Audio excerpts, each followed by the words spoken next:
Not always rewarding the drivers who buckle in for the season long haul, but those who make the short stops, as evidenced by the fact that 8 of the first 9 winners this season have been Winston Cup regulars. In Nashville, 2-time titleist Randy LaJoie played the perfect tune and still remains the lone series regular to win this season. Today, these Best of Busch set their sights on California Speedway, each hoping for a clear path to the pinnacle of the point standings. Many familiar faces are poised for the chase.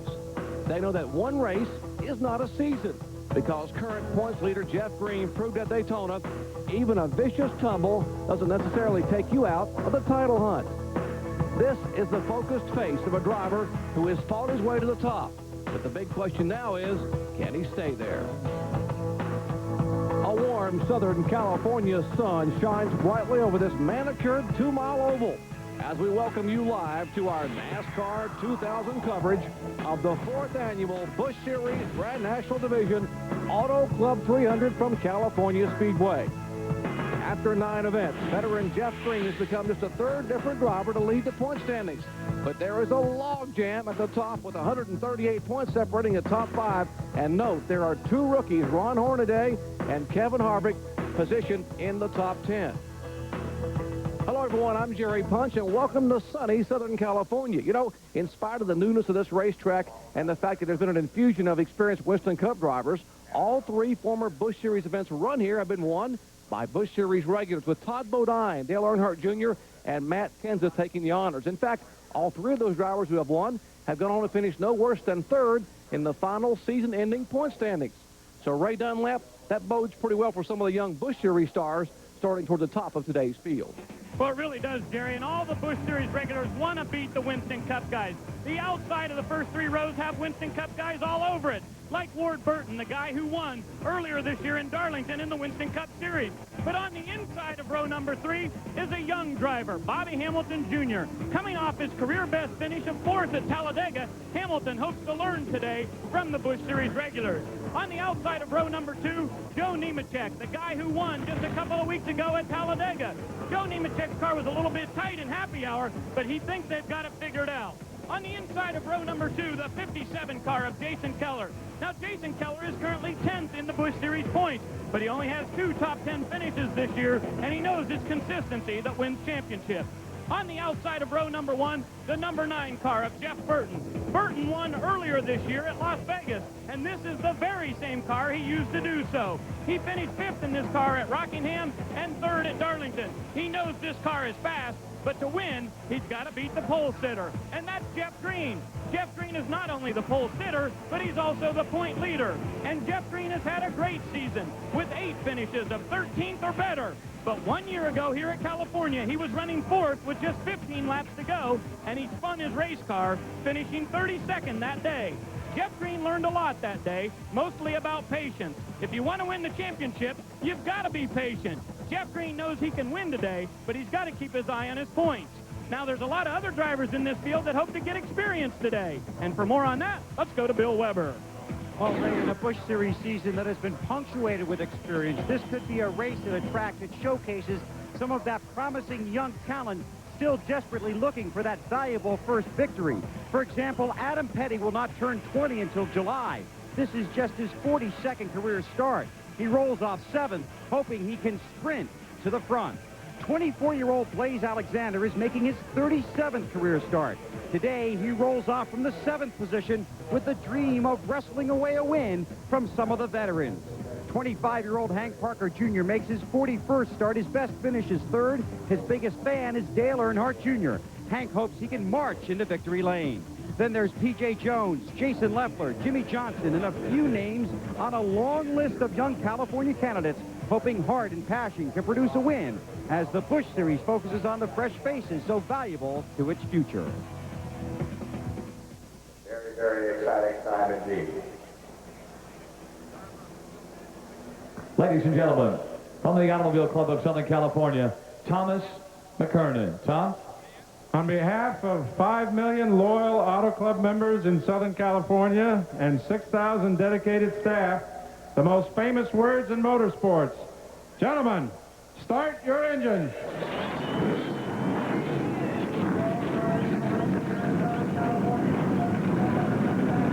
Let's get right The engines have fired for these 43 stock car hopefuls. But what about the strategy? How will this one unfold? For that insight, let's hear from our two experts. Here's Benny Parsons and Ray Evernham. Guys? In yesterday's NASCAR Winston Cup qualifying show, Jeff Burton talked about today's Busch race, said there were about 10 guys all running the same speed in practice. So, Ray Evernham, my question for you, can one of those guys do something during this race to break away from the other 9 and win the race? Benny, probably can, but I don't think we're going to see that today. I think we're going to see a tightly bunched Busch field. If I were a crew chief, I'd be working, keeping my car free off the corner. That's speed at California Speedway. Speed is the way you get away from a pack of cars. At Michigan and California, Ray, we're always talking about fuel mileage. Will it be an issue today? These cars right now, everybody can go the race on 2 stops if it stays green to checker. The only time it could become an issue is if we had a caution and it put some people in a fuel window that other cars just weren't in. Well, fuel mileage could be the spoiler today, as 43 of the world's best Busch Series drivers are poised to compete for 300 miles, 150 laps, for a purse in excess of $1.1 million at California Speedway. As ESPN, the worldwide leader in sports, presents NASCAR. This weekend, the sun, surf, and sand of Southern California is the setting for speed and stock car racing NASCAR style. We'll be right back. Take a look at this beautiful 2-mile D-shaped oval, California Speedway. Front straightaway, because of the D, that's the D shaping. The front stretch is 3,100 feet around. The back stretch more of a straight line. That's the back part of the D, 2,500 feet. The banking, 14 degrees in the corners, 11 degrees in the tri-oval, and the back stretch is almost flat at 3 degrees. Our Suzuki starting grid shows that essentially the entire starting field broke the old track record, led by the points leader. There's Jeff Green. His Nesquik Chevy will lead him down alongside, as you heard him say a moment ago, Winston Cup regular Jeff Burton. Back in row 2, Jason Keller, Jeff Green's teammate, will start third, and there's Joe Nemechek, fresh off that win at Talladega. Row 3, little Bobby Hamilton Jr. Now, what a talent he is at 22 years of age, and of course, Ward Burton making his first official Busch Series start for the year 2000. And there is 19-year-old Adam Petty alongside the winner of this race a year ago, and now the leader for Rookie of the Year honors in Winston Cup racing, Matt Kenseth.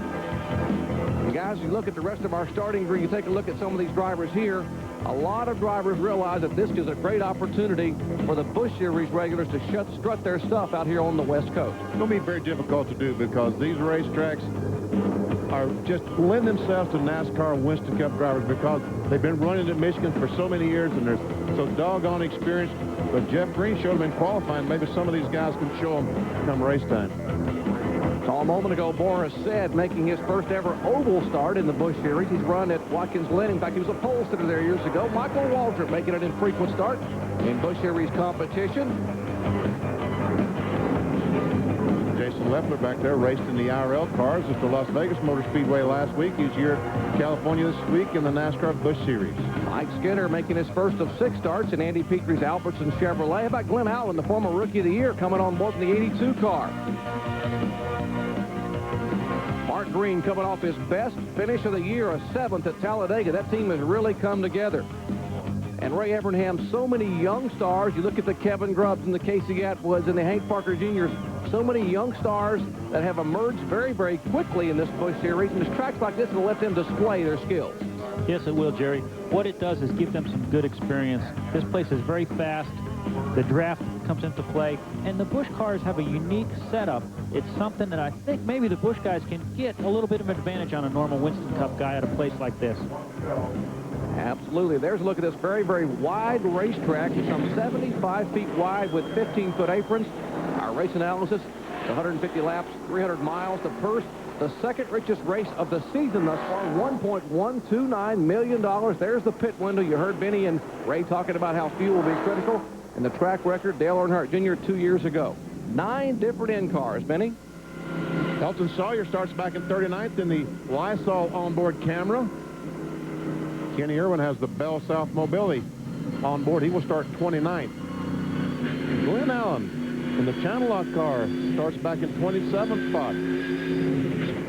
And Ron Hornaday, the Napa Auto Parts Chevrolet, in 16th. Boris said in 15th spot, the Federated Auto Parts Chevy. There's P.J. Jones coming back to his native California, the Amico Cobalt Chevy. Mike McLaughlin, the Gould's Pump Chevrolet. Mike starts in 9th spot. And how about last year's winner in the same car he won with here a year ago? That's Joe Nemechek there, the Cellular One onboard camera. Half a lap to go before we start the other front. Matt Kenseth will also have an onboard camera in the Visine Chevrolet. So you see the Pontiac safety car with the field of 43. There were 50 cars here to qualify. 7 didn't make it. I'll tell you, those were Bobby Hill and Tim Feeder with Chad Chaffin, Terry Labonte, Tony Roper, Michael Rich, and Lance Hooper. Those are the cars that did not qualify to start the 43 in today's field. Ready, set to go. The cars are getting poised. They are ready for the green flag. Next time off turn 4, this is the middle 3 and 4. So we're just seconds away from the beginning. I'm Jerry Punch, along with Benny Parsons, Ray Evernham, Bill Weber, and Ray Dunlap. Glad to have you with us for what is a beautiful afternoon here in sunny Southern California. Shadows of the San Bernardino Mountains in the background. They come by, the fans are on their feet. Great crowd on hand, enjoying the sun and about to enjoy the speed and stock car racing NASCAR style. Glad to have you with us as they come down to the green flag for 300 miles.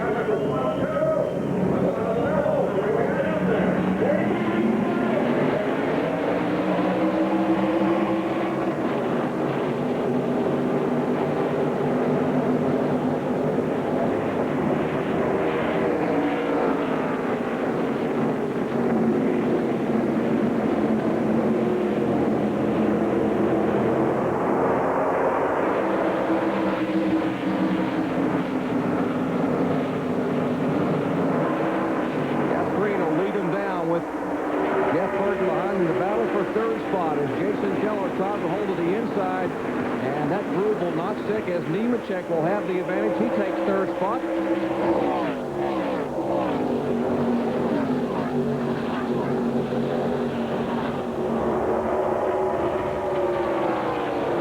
so fast. I gave Nemechek 3rd, but here comes Jason Keller battling back on the inside. And a great move at Kendall trying to go on the inside, take over about the 6th spot. They were 3 wide for just a second. And Jason Keller is racing side by side with Nemechek. They are 2 by 2 for 3rd, 7th, and 9th. Now single file. There is Kenseth, the Visine Chevy, last year's winner. How about young Adam Petty, who had that great 4th place finish a year ago? Oh, cars in the wall. That is Blaze Alexander. He comes across in front of traffic. David Green, I think, also involved. And the caution flag is waving. Here on lap number 2,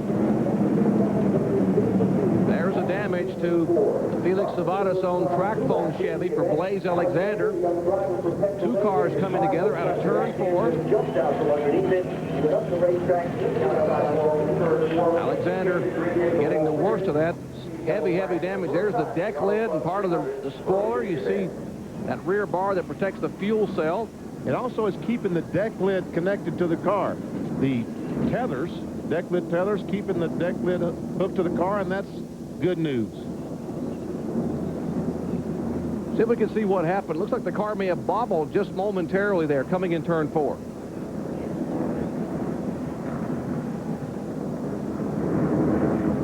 There we see the car get, Ray, looks like it just got a little loose. Yeah, Benny, tire pressure might still have been down. You know, they start with the tire pressure just a little bit down because it builds up, so it might have just been down a little bit and not giving them a good feeling right there. All right, once again, right in the middle of the screen, the red car going by on the outside, and David Green picked the wrong time to try to pass because around goes Blaze Alexander, and David Green has no place to go. And Blaze comes back across the racetrack, and unbelievably, no one makes contact with him as he comes back across the racetrack. Got to wonder how much damage David Green might have. He is 6th in the points, and of course the former Busch Series champion back in 1994. There's the heavily damaged car, the track phone Chevy of Blaze Alexander, the former ARCA Rookie of the Year. There is David Green coming down pit road as well. The right side of David Green's AFG glass Chevy looks to be pancaked. We'll take a break and come back and check on the damage from California Speedway in just a moment. Stay with us. Welcome welcome back to California Speedway here in Fontana, California. Things happen in a hurry here in NASCAR Busch Series action. On the very second lap of the race, we are under caution due to an incident up in turn 4. You see the pace car has leader Jeff Green in the field in tow. Here's what happened a moment ago to Blaze Alexander's car number 81. Right in the middle of the screen, see the red and white car? He starts to go by Alexander. Blaze gets a little bit loose, and he backed it in the fence, and David Green in the red and white car has no place to go, and how in the world all these cars missed him is beyond me. Well, P.J. Jones made a great move to get by. Another angle you see up there, and you see David Green's car pancake the wall on the right side. Watch P.J. Jones, the yellow freight car, just come to the inside across the grass. A great move by a 31-year-old rookie in Busch Series competition. Let's ride along with P.J. and see what he had to see. Yellow freight on board. He sees the cars coming off the wall. He sees them coming down the hill. He says, man, I got to go down, and through the grass he goes. And as you're right, you luckily missed him. Let's check in on the Blaze Alexander pits with Ray Dunlap. Well, Jerry, believe it or not, the damage on the suspension of the race car is not as bad as we thought it might have been with that hit to the wall. But the rear bumper cover is completely missing. Their biggest problem is the ability to support the spoiler. So they've gone to the garage right now in order to try to work on the number 81 car. And we'll be back with more racing in the Busch Grand National Series from California right after this. And we welcome you back to California Speedway here in Fontana, California, in the early laps of the 4th Annual Auto Club 300, getting set for a restart after the first caution flag today, coming out on lap number 2 for an incident involving Blaze Alexander's car, which got loose, tagged the wall, and David Green swept up into it, had some damage as well. And Abernathy waves the green flag, and Jeff Green leads them down for a restart here on lap number 7.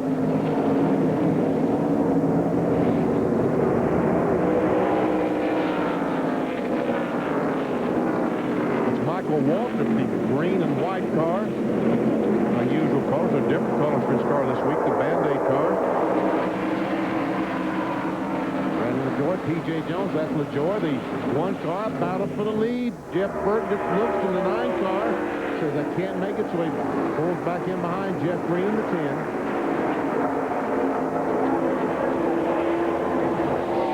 Joe all of a sudden just out on the racetrack. Just allowed Ward Burton to take over the 3rd place. Ward Burton driving the Polaris Pontiac. There's Hank Parker Jr., one of the young lines, the Rick Rathbun Team Marine Chevy back there working for position. There's Visine Chevrolet, and as Benny mentioned, Nemechek's car looks to be really moving up. It's wobbling a little bit in the middle of the corner. Looks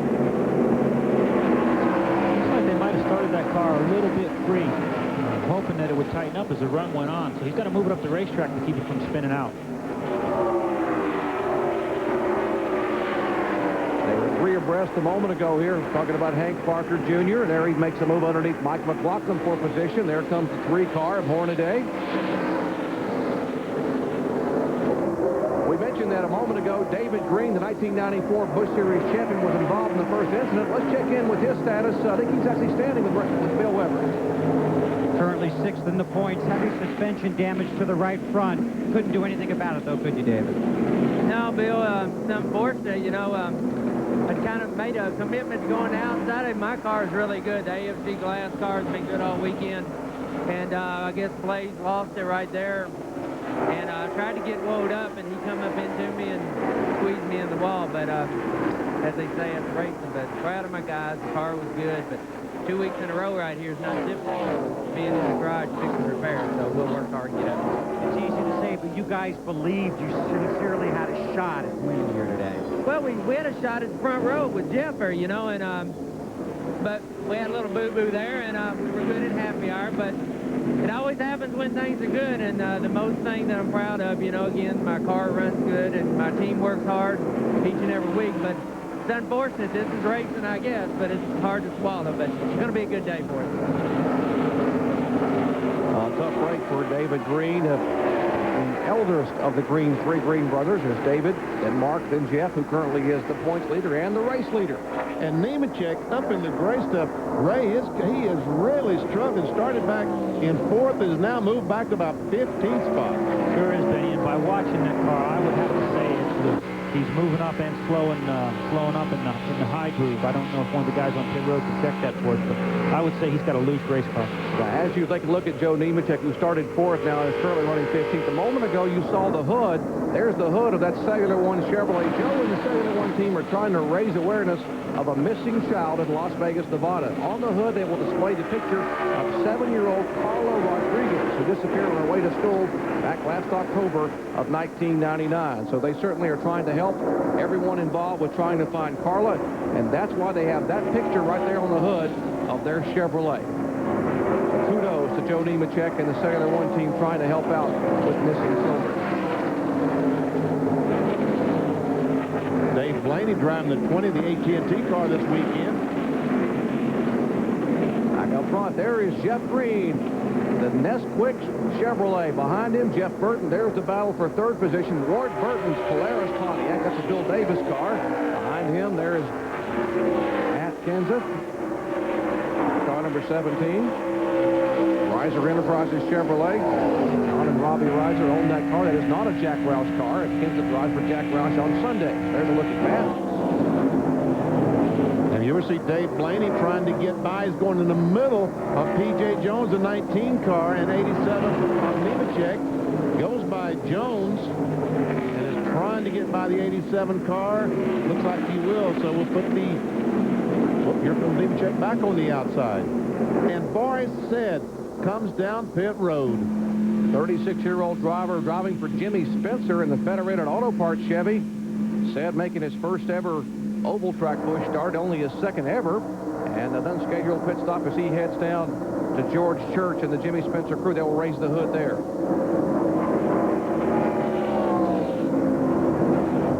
There are the first 4 cars. There, right. There's a battle for the 5th spot, and we see the car of Mike Dillon. The Rock, oh, I'm sorry, that's Derek Gilchrist. Hot Tamales car, Derek Gilchrist, the Andy Petrie-owned car. And Gilchrist has tagged it pretty heavily there.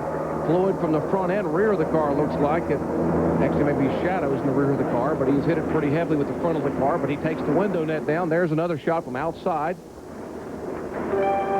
Derek Gilchrist with a 10-race deal with Hot Tamales to drive this car, or a car for Andy Petrie. Not sure they'll drive this car anymore. The right rear tire was flat on that car. I'm not sure exactly what that means, if anything. And Gilchrist is on the outside, and all of a sudden the car just spins around, and he comes around and just going to smack it with the front. Oh, man.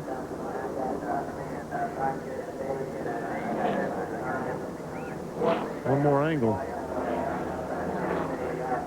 As he locks up the brakes, sometimes that will flat spot the tires and they go flat, but all the other tires seem to be up, but the right rear was flat. A little bit different angle looking back toward the turn. You see the car loop around. Take a look at that right rear tire. He jams the throttle and boom, nose first into the wall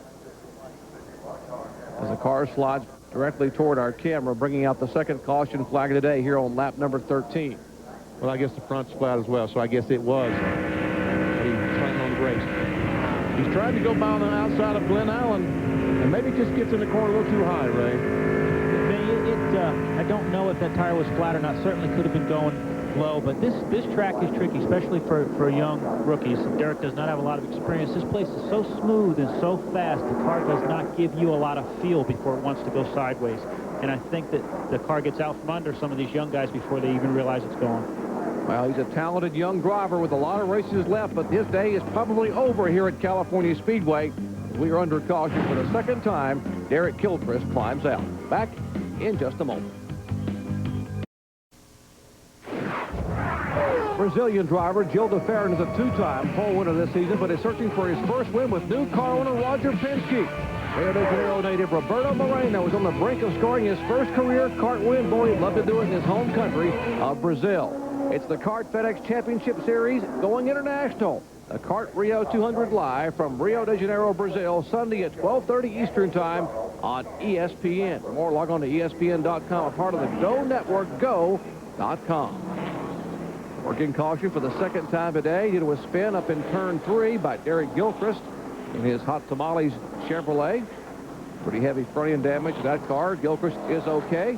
A number of drivers have been on pit road, including Joe Nemechek, who comes back down pit road for the second time. Let's go down to Ray. Well, the reason, Jerry, is his car is just terrible. Joe says the car is so tight he cannot drive it in the center of the corners. They made major chassis adjustments on this car last time in. Went down 2 rounds on the right rear track bar and 3 rounds on the right rear spring. So they're going to make a few more adjustments here on the 87 car. This could be tire pressure here. And another thing is they want to make sure they have as much fuel as they have possible in it. One more adjustment on the right rear there. So hopefully it'll make Joe Nemechek's car a little bit because it was way too tight. Right. And Boris said is on pit road, the Federated Auto Parts Chevrolet. The hood is up and they're spraying water. It looks like it may be overheating is the problem. As you take a look at Boris Sed's car, trying to get prepared here. Let's check with Ray Evernham. Let me ask you, you see the car number 87 of Nemechek plowing across the racetrack. And there's so many different things you can adjust here. They're working with the springs and track bar. Well, first I thought it was loose, so I get the big dummy award on that. That's why I'm up here with you guys instead of down on pit road now. But yes, that we can take wedge in, take wedge out by adjusting the jack screws on top of the springs and raising and lowering the track bar. Another thing that makes a big difference to these cars is tire pressure. So when they change tires, I saw them working on the left side there. They can put spring rubbers in and out. There are several changes that you can make to affect that car. So many variables. How about an update on Boris Sed's car with Ray Dunlap? Well, Jerry, they had too much tape on the front grill of that race car, and it was overheating, and Boris was watching the water temperature go up and up. So they decided to come in, put some water in the radiator, and pull a little bit of tape off. So that should make his car just fine. He'll have to go back out, of course, at the back of the field. By the way, Boris Sed will actually run 3 Winston Cup races this year, driving for Jimmy Spencer in a Winston Cup car. He'll run Sears Point, he'll run Sonoma at Sears Point, Watkins Glen, and also Homestead, driving a Ford Taurus for Jimmy Spencer. Let's show you while we're under caution here, just on lap 13, the car 51 down in turn 3. Goes in and it appears like he's going a little bit too high. Derek Gilchrist in the Hot Tomatoes car loses the back end, and when he goes around, he just smacks that wall. Onboard camera with Glenn Allen, channel lock onboard camera. And it looks so easy. It looked like the car was running 20 miles per hour, but folks, trust me, with all that damage, the thing had to be probably running 150, 55 miles per hour when he hits the wall. We mentioned the hard impact in the front of that car. You've got to consider the radiator and the coolers and everything else in the front of that thing absolutely just blunted back to the front of the block there in the engine area. So work for Andy Petrie Racing and their crew. Tough race for Derek Gilchrist. We were in the early laps here at California Speedway. 4th Annual Auto Club 300 did the stop number 10 on the $14 million 32-race NASCAR Busch Series Tour, and the only time they come to California for the Busch cars. Certainly enjoy coming out here in the sunny Southern California climate. Begin our NASCAR weekend. Busch action today and NASCAR Winston Cup coverage from here tomorrow.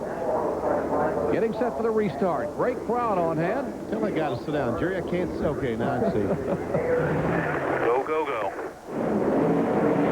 And with those words, Jeff Green plants that right foot firmly in the throttle, snatches those gears back to 4th, and heads for turn 1.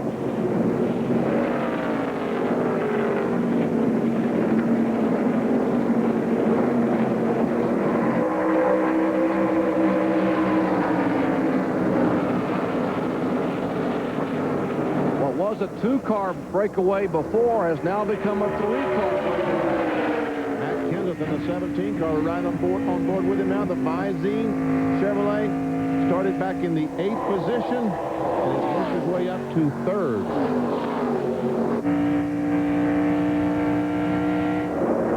Oh, look at that. They scatter 3 wide. There is Todd Bodine.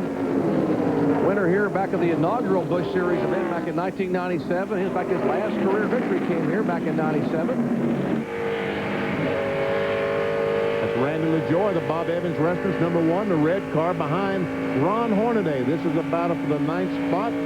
Hornaday has the Napa Chevrolet in 9th, and LaJoie would love to have that spot, but meanwhile, that's Michael Waltrip trying to sneak a peek on the inside of LaJoie. Now on the outside of LaJoie. 10th of 11th you're looking at there. And all the colors of Ron Hornaday's Napa Chevy flash by. Now here goes the 15 car. That's Mike Skinner, the Albertson Chevy. Take a look at LaJoie's car. Started back in 19th spot. He's now in 10th position.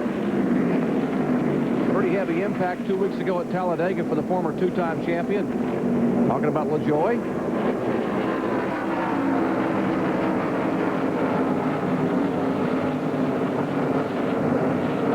There's a 35 of Lyndon Amick right behind the 7, Michael Waltrip. Lyndon Amick spent the last 2 weeks in Bora Bora on his honeymoon. Good for him. Flew back to L.A. late, about 10:30 on Wednesday night, in time to practice and qualify here on Thursday. Back up front, Jeff Green, S-Quick Chevy. Green looking for his first victory in the year 2000 after 2 runner-up finishes early this year at Bristol and Rockingham.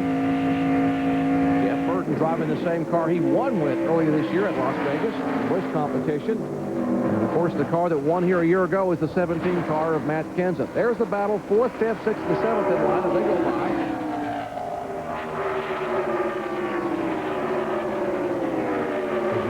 Matt Kenseth has missed a race and moved up to the 3rd position currently as he runs now.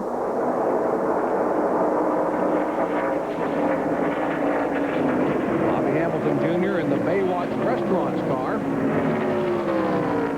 Baywatch celebrities there on the grid, starting grid for the race. Visiting with young Bobby. There's Mike McLaughlin. Gould's Pump Chevy. George Devitt, our own car, that great runner-up finish at Nashville, getting their season turned around, or hopefully getting it turned around for McLaughlin and company.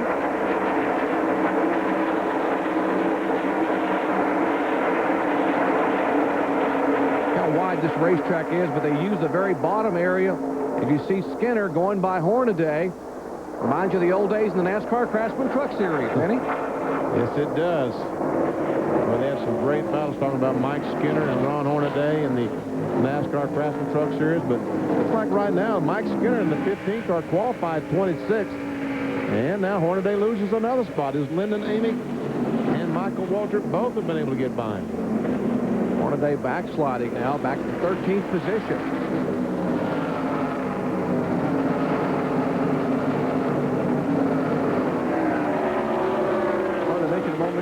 Scheme on that 3 car celebrates the 75th anniversary of Napa when they changed the colors in that car. Number 3 for Hornaday. Of course, Napa, the sponsor of the Winston Cup event, the Napa Auto Parts 500 here on Sunday. There's Casey Atwood, the Castrol number 27 car. Was drafted up from Bobby Hamilton. So Hamilton has dropped back to 17th and had a great qualifying run. Started in 5th. Left for the 18 car. He'll be going to Indianapolis Motor Speedway for a very busy month of May. We'll be up there to chronicle his efforts to qualify for the Indy 500. How about P.J. Jones? Native Californian. Has a pretty good history at this racetrack. In fact, he finished 12th here. P.J. did last year driving a kart car for Pat Patrick. Finished in the top 10 here back in 1997 for Dan Gurney. So has been here in the Indy car, Hart FedEx Series machines, but his first time here in a stock car. Jimmy Johnson, the 82 Alltel car, trying to get by the lap car for Sid. Here's Kenny Irwin. NorthernLight.com telemetry, Benny, will show you RPMs and miles per hour. Remember the pole here, 178.2, and every single car that qualified, all 36, broke the old track record held by Steve Clark back in 1997. That's how much quicker they were here. Goodyear bought a new tire, so considerable more speed.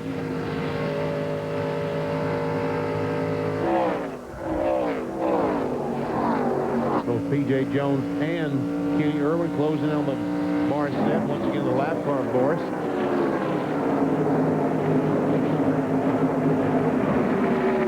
Anthony Lazzaro, the McDonald car, trying to go by Irwin.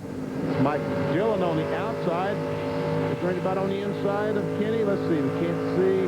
All right, let's try the telemetry once again. Let's see the car as it accelerates down the back.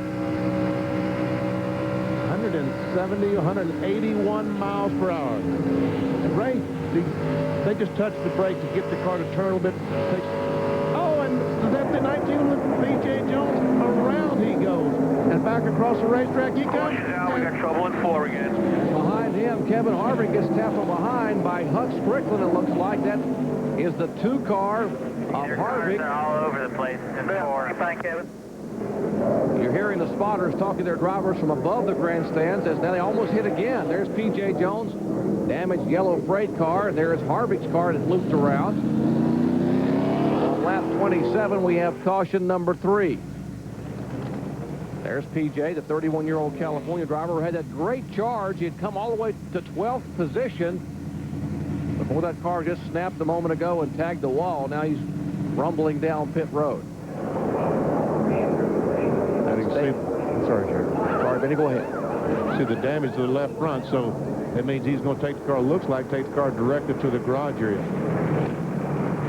There he is, right on the inside of Boris Said. And as he comes off the corner, just loses the back end. And up the racetrack he goes, and oh, man.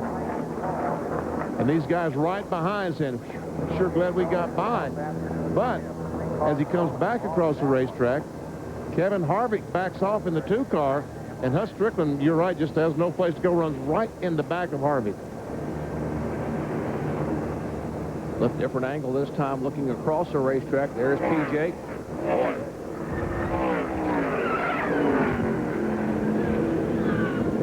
That camera kind of shows you how the speed these cars are running up in the corner.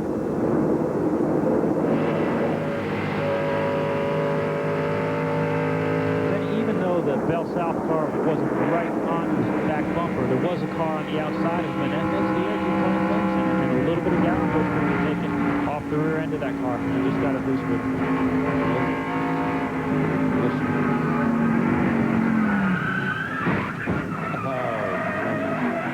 That was our camera shot until the wall came into play, and that's what the camera shows now. Nothing.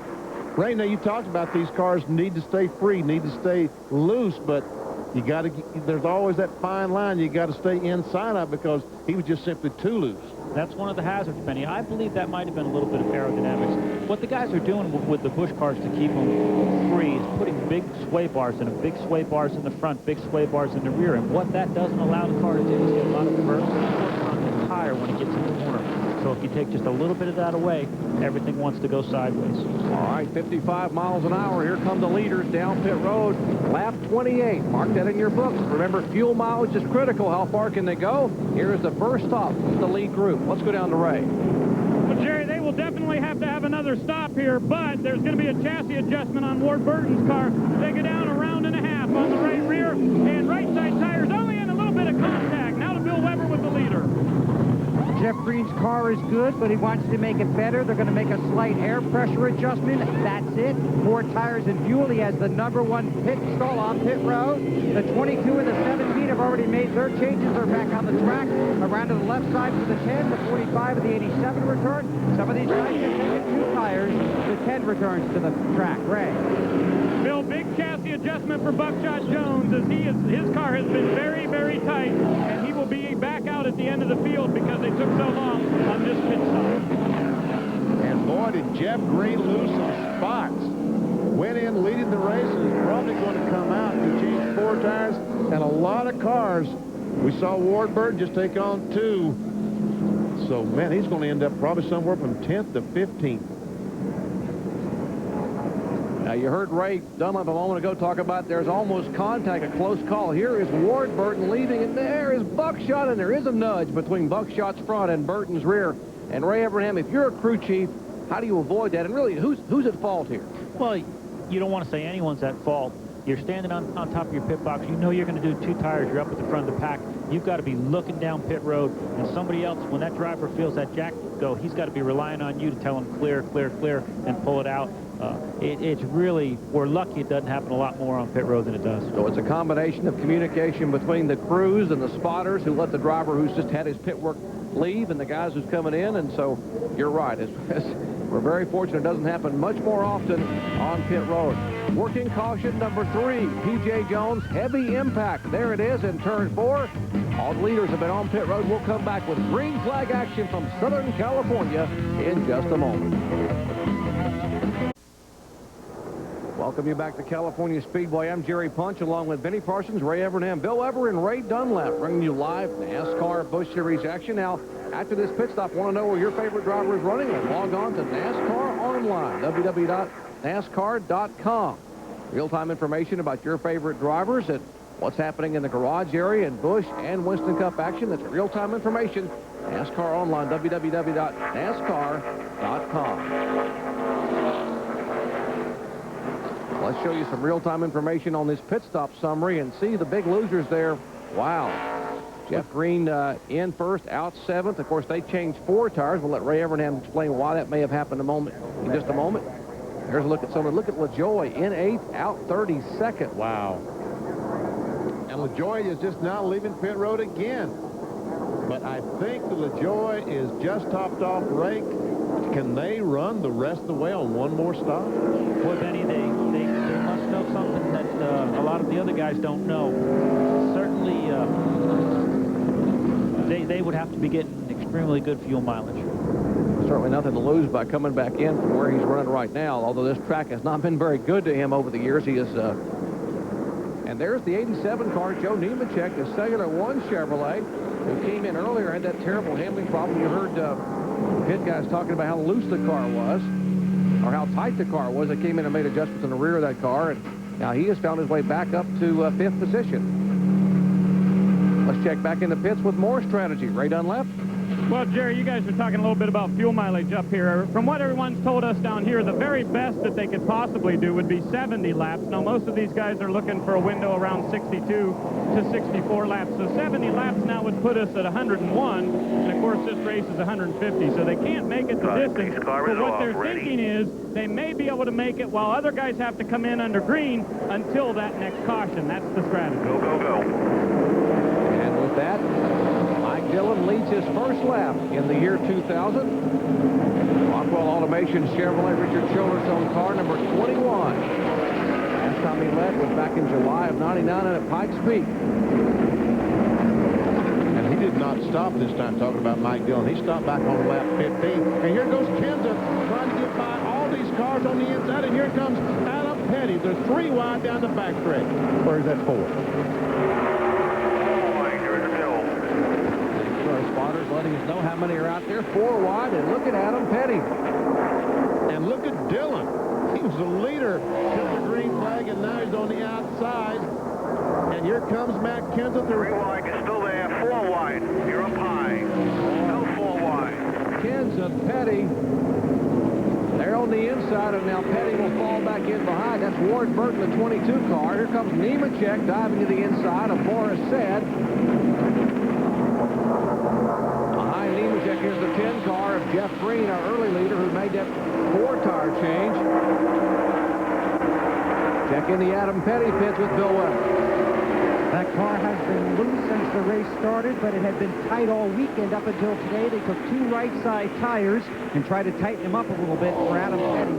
As for the 87 car, he will need a bunch of spots because Joe Nemechek came in for fuel only. Remember, he'd stopped earlier in the race. Nemechek making a move. Now, we told you a moment ago the 10 car, that yellow car there in the front of your screen, came in and made a 4-tire change. Others maybe only changed 2. Ray Evernham, why would you change 4 this early? Well, his car is very good. He could afford to put 4 tires on it. And again, if he runs the race and he wants to do one more stop, he can run the rest of the way on the left side tires. And when your car's that good, it doesn't hurt you to put 4 tires on. He should be able to work his way back to the field. And as I said, if the race stays green and they all have to do pit one more time, he can finish on his left side. The old saying, if you got the best car, keep the best rubber on it, so go ahead and don't take a chance. That's the call they made down there, Harold Holly and company, in the Nesquik pits. We'll see if it pays off for Jeff Green.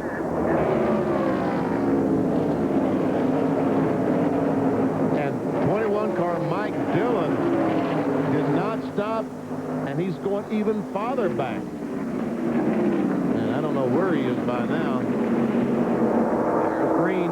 Last time by, he was 36th. Jeff Burton and Jeff Green. Pair of Jeffs trying to go by an Adam. Burton green going by Petty. Here comes Michael Waltrip.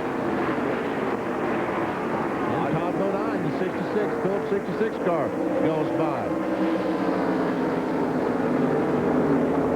Adam Petty's car started to go away just slightly there. Ray, you talked about at the top of the show that these cars, they have 9-to-1 compression and 390 CFM carburetors, so they have about, I don't know, 525 horsepower, which is considerably less than a NASCAR Winter Cup. And you talked about keeping these cars free and what have you. At this racetrack at Talladega, we talked about when you back off the throttle, you lose your momentum. Is this racetrack big enough that if Adam Petty has to back off a little bit, if you have trouble getting the speed, back up to speed? It definitely is, Benny. With the gear that they're trying to run to get the fuel mileage and to keep the momentum up, if they do have to lift off of a car that's tight, it drops inside an RPM band for the engine that has trouble making up. And they're waving the caution flag. 21 blew a tire. And that is exactly what happened. There you see Matt Abernathy waving the caution flag for the 4th time. There's debris from the tire off the 21 car. Now we understand what happened to Mike Dillon. Why he was dropping back there is the Rockwell Automation Chevy headed down to Lance Dieters and Company. As, well, he will not come in. The caution comes out. He'll try to stay out there and be able to come around under caution. We are under caution for the 4th time today due to debris on the racetrack. Back with more from California in a moment. Welcome you back to California Speedway here for the Auto Club 300 NASCAR Busch Series action. Coming to you live from Fontana, California. We are just 52 miles east of Los Angeles. If you're wondering where Fontana is, 60 miles west of Palm Springs, beautiful Southern California. NASCAR racing. Show you our Napa rundown for the Auto Club 300, showing you where your favorite driver is running. Matt Kenseth, who won this race a year ago, was our leader. Ward Burton, Jeff Green, and Michael Waltrip in the top 5. And we check out 16 through 30. Kenny Irvin leads that group. Got Tony Raines, Mike McLaughlin, Elton Sawyer, Jason Leffler, and Randy LaJoy comes in 30th spot. And you see that there are 35 cars still on the lead lap. Boris Sads, Federated Auto Parts car, a lap down. Mike Dillon just cut that tire a moment ago and went into the pits, who was the leader back 10 laps ago. That cut tire made that pit stop, lost a lap. Jason Jarrett in the Rayovac Pontiac. By the way, they're without Wes Ward this weekend, the crew chief, who had some surgery back in Hickory, North Carolina. And Rick Biscuit Bowman is calling the shot for Jason Jarrett. They wanted to send their best regards to Wes for a speedy recovery for some surgery. One car has also struggled a little bit this weekend after a great qualifying run is Bobby Hamilton Jr. Bill Weber, what's going on with them? Well, Jerry, they lost about 8 positions in the pits. They came in 18th and actually went out 28th, so they lost 10 positions. The problem there, they have a new catch can man who really basically failed to give the indication that the tank was full. So that cost them precious time on pit road. They also took 4 tires as well. Now, Jeff Green has reported that he smells something burning in his race car. He talked to Harold Holly, his crew chief, and what they believe it is, it's just little pieces of rubber that have gotten trapped up against the crush panel and are basically being cooked while they're in there. They don't think it's a big problem, but they are going to keep monitoring it. Well, that certainly could, hopefully it's not a problem, but you smelling burning rubber is not exactly what you want to smell inside a race car at 180, 175 miles an hour. No, when you've got a race car that good, a driver hears little noises and smells little things, he knows he's got a good race car. He's probably pretty nervous. You know, we've had a huge fire just outside the speedway here this morning down off turn 1. And I don't know, there you see the remains, it's just smoldering now. But I wonder if it's some of the fumes from that fire possibly that he's smelling. That's quite possible. There was some plastic pipe over there, we were told, by the California Highway Patrol, just basically just west of the racetrack here. Just east of the racetrack here behind us, near where the old Kaiser Steel Mill used to be. Well, we are under caution for the 4th time today here at NASCAR Busch Series action.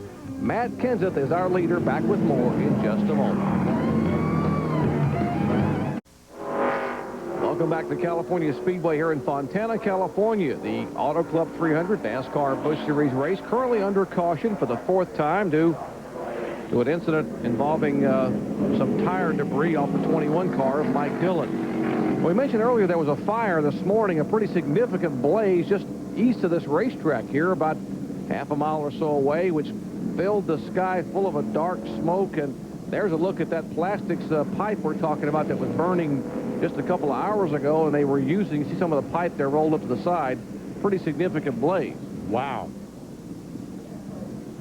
Man, that's why you're thinking some of these drivers are feeling or smelling something in the car. There's the San Bernardino Mountains in the background. Beautiful area. What a gorgeous location for a racetrack. Basically, this used to be an industrial wasteland out here, and certainly they have transformed it into a manicured 2-mile facility.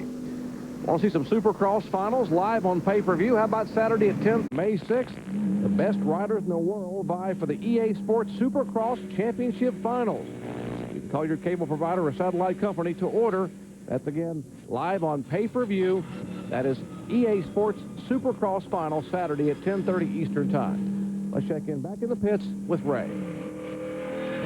Jerry, the first couple of restarts that we've had to this race, Ward Burton has not been able to get his race car going the way he would like to. He said when he gets to turn 1, he cannot get it down to the inside of the racetrack where he wants it. So watch on this restart. I look for him to lay back a little bit off of Matt Kenseth here to maybe try to get a jump on him so that when they get down to turn 1, Ward can get the right line. Go, go, go.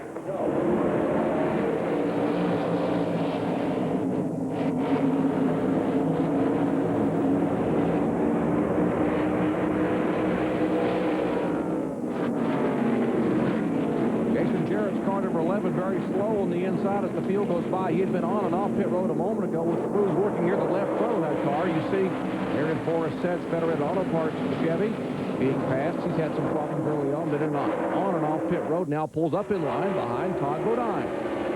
And Adam Petty just promptly dived to the inside to try to get by, Boris said. There's our leader, Matt Kenseth, the Visine Chevrolet. Off the corner, that's Ward Burton in second. And here comes Michael Waltrip. Still taking a look on Todd Bodine. Could not make that pass. Bodine, we mentioned his 10 career victories. His last one coming here. There's Michael Waltrip in the car number 7. New paint scheme for Michael. It's the Advanced Peeling Band-Aid.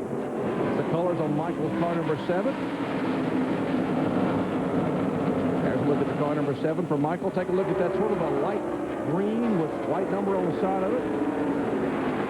Moisture seal technology. Johnson & Johnson debuting their new Band-Aid on the side of Michael's Busch Series car here this weekend. He's run pretty well in the past in Busch competition. Finished 8th here last year. Finished 4th here back in the inaugural Busch event. Trying to get a top 5 finish or a win here today. That's the battle for 5th position. Todd Bodine, the Phillips 66 Chevy, is 5th. Michael Waltrip is 6th.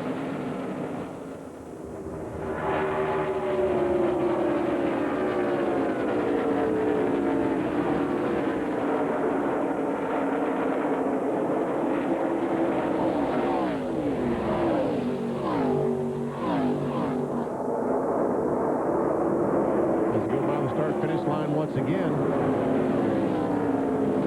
Our computer shows that right now Ward Burton had the fastest lap the last time with the top 6 cars. And just about a half mile per hour faster than the leader, Matt Kenseth.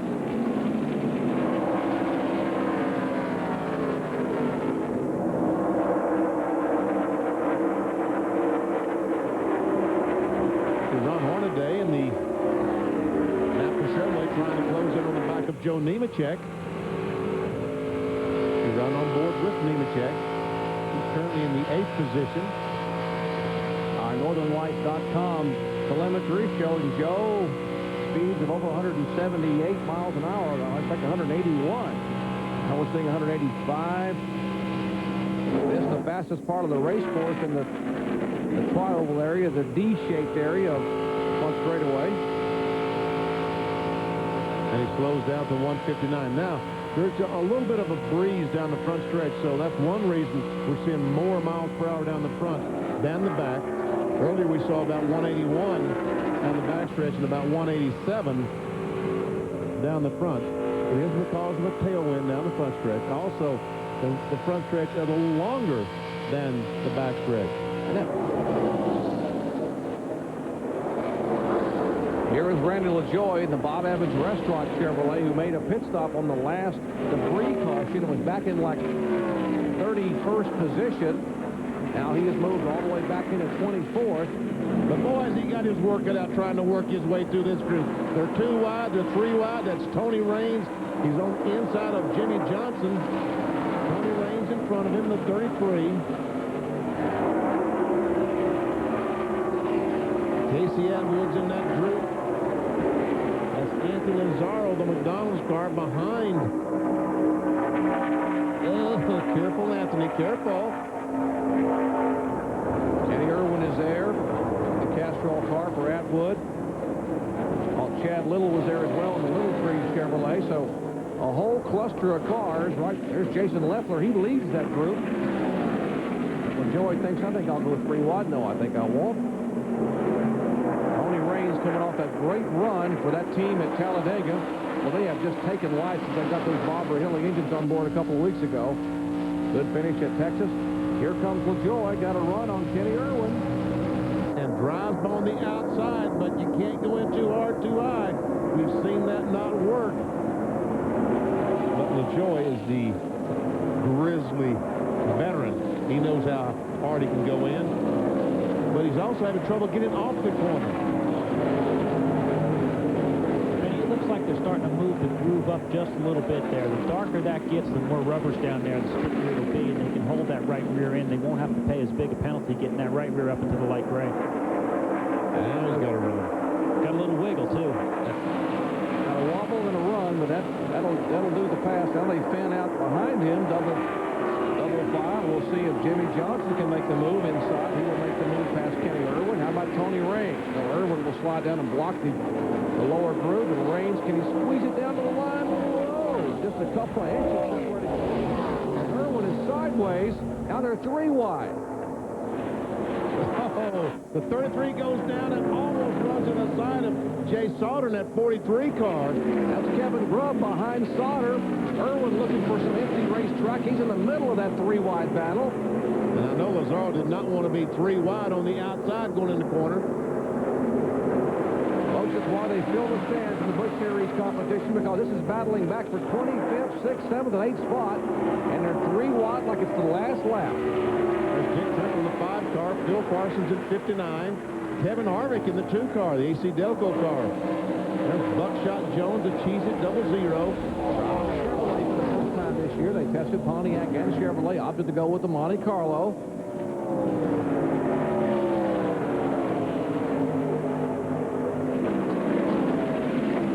Meanwhile, back up front, Ward Burton saying, okay, I've ridden here a little while. Let's see, Ward Burton, the older brother in the 22 car. That's Jeff Burton in 3rd.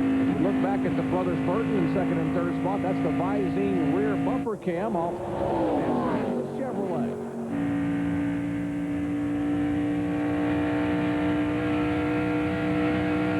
Down on the apron inside the white line. And we aren't even the halfway yet. At California Speedway. It's going to get hot in a hurry here as we come back with more live action from the Auto Club 300 in California. Back at California Speedway, NASCAR Busch Series Auto Club 300. There are the lead cars. Matt Kenseth and the Visine Chevy. Behind him, the brothers Burton. Ward Burton, there is Kenseth. McLaughlin in the 48 car, the Gould's Pumps car, Lysol Ford for Elton Sawyer. They are battling for position. That's 14th, 15th, and 16th. On board with Elton Sawyer, the Lysol. And Nemechek back up high again. McLaughlin goes by in the Gould's Pumps car. Here comes Elton Sawyer. And Chad Little behind in the... Oh, that's close.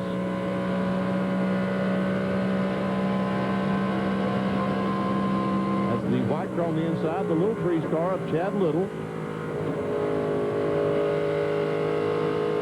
That car number 30 is one of the George Devidar cars on the right side of your screen. Mike Ricci is the team manager for that team. He is actually the crew chief for Chad Little this weekend on that car. In fact, they're carrying a nice message on that car. Get well to Bunk Sampson, the NASCAR Busch North Series director, who's been struggling with an illness, and we're all thinking about Bunk as we are as well. Watching back home, up in the Northeast. There's a look at the Little Trees Chevrolet. And Nemechek still struggling, working his way backwards back to 17th.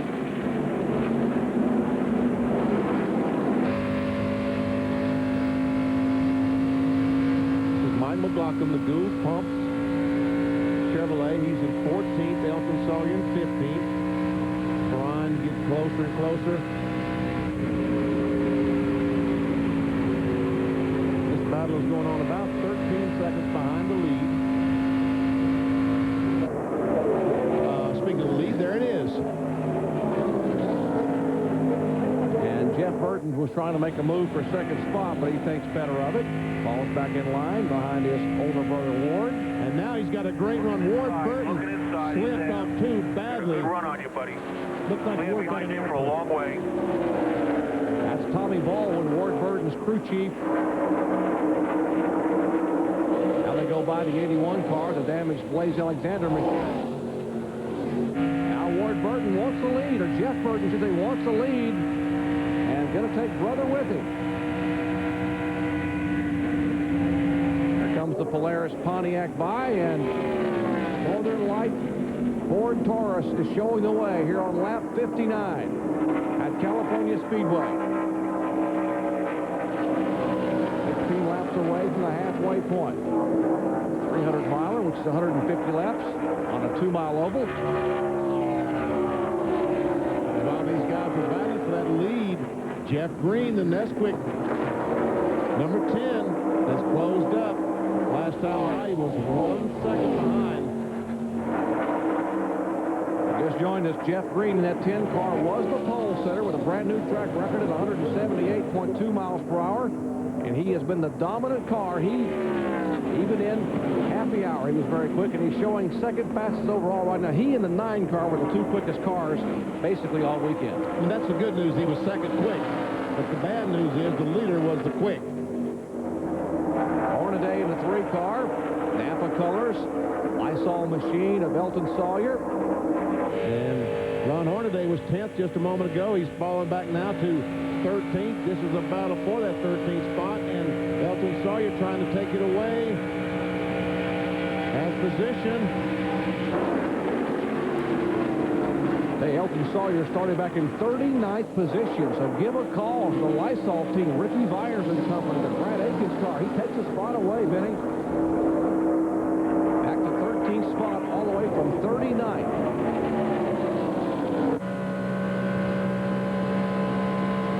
We are closing in on the halfway point, just 14 laps away from halfway. The sun is shining here in Southern California on the NASCAR Busch Series Stars and Cars. We come back with more in a moment. ESPN coverage of NASCAR action from Southern California. There's a look at the top 10 as we are just 11 laps away from the halfway point. Take a look. Only one Busch Series regular in the top 5 with Michael Waltrip, Kenseth Burton, and Burton. The other 4 up there. 19-year-old Adam Petty is there. Skinner making a move. Jason Keller. And a young, talented Hank Parker Jr. now showing in the top 10. Well, the 9 car seems to be setting sail, Bill Weber. Yeah, don't believe everything you see, though, Jerry. They did have a problem with that car. In fact, the water temperature was starting to climb, so Jeff Burton reported that to his pit. Tommy Morgan talked it over with Jack Roush. What they decided to do was get to the front and see if that would help cool off the car. It has. The car's running better, cooling down. They want to make a track bar adjustment when they pit.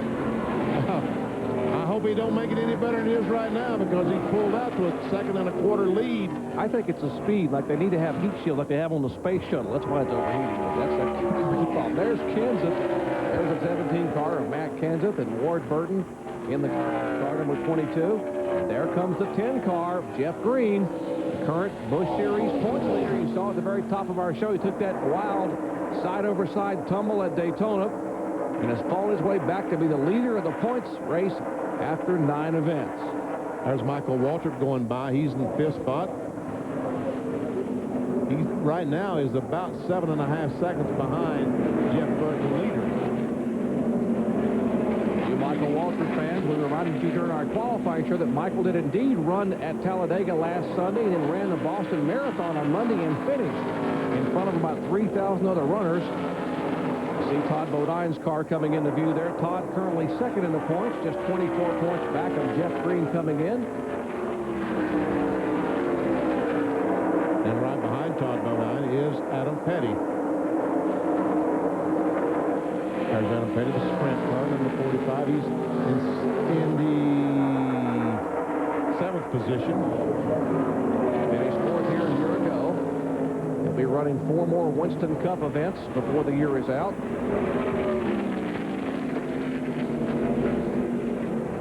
I spoke to Kyle the other day. It feels like running the Winston Cup car has really helped Adam a good bit. He's looking forward to Adam running the rest of his Winston Cup races and doing some testing on our program. Actually, Adam's going to run Charlotte, Martinsville, Bristol, and Homestead. And they're contemplating a full Winston Cup Rookie of the Year assault in 2001. Speaking of Rookies of the Year, how about Mike Skinner back in that 15 car, former Winston Cup Rookie of the Year and pole sitter for the Napa Auto Parts 500, which will be held here on Sunday. Driving the Albertson Chevrolet for Andy Petrie, the first of 6 events he will drive in that car in Busch Series competition.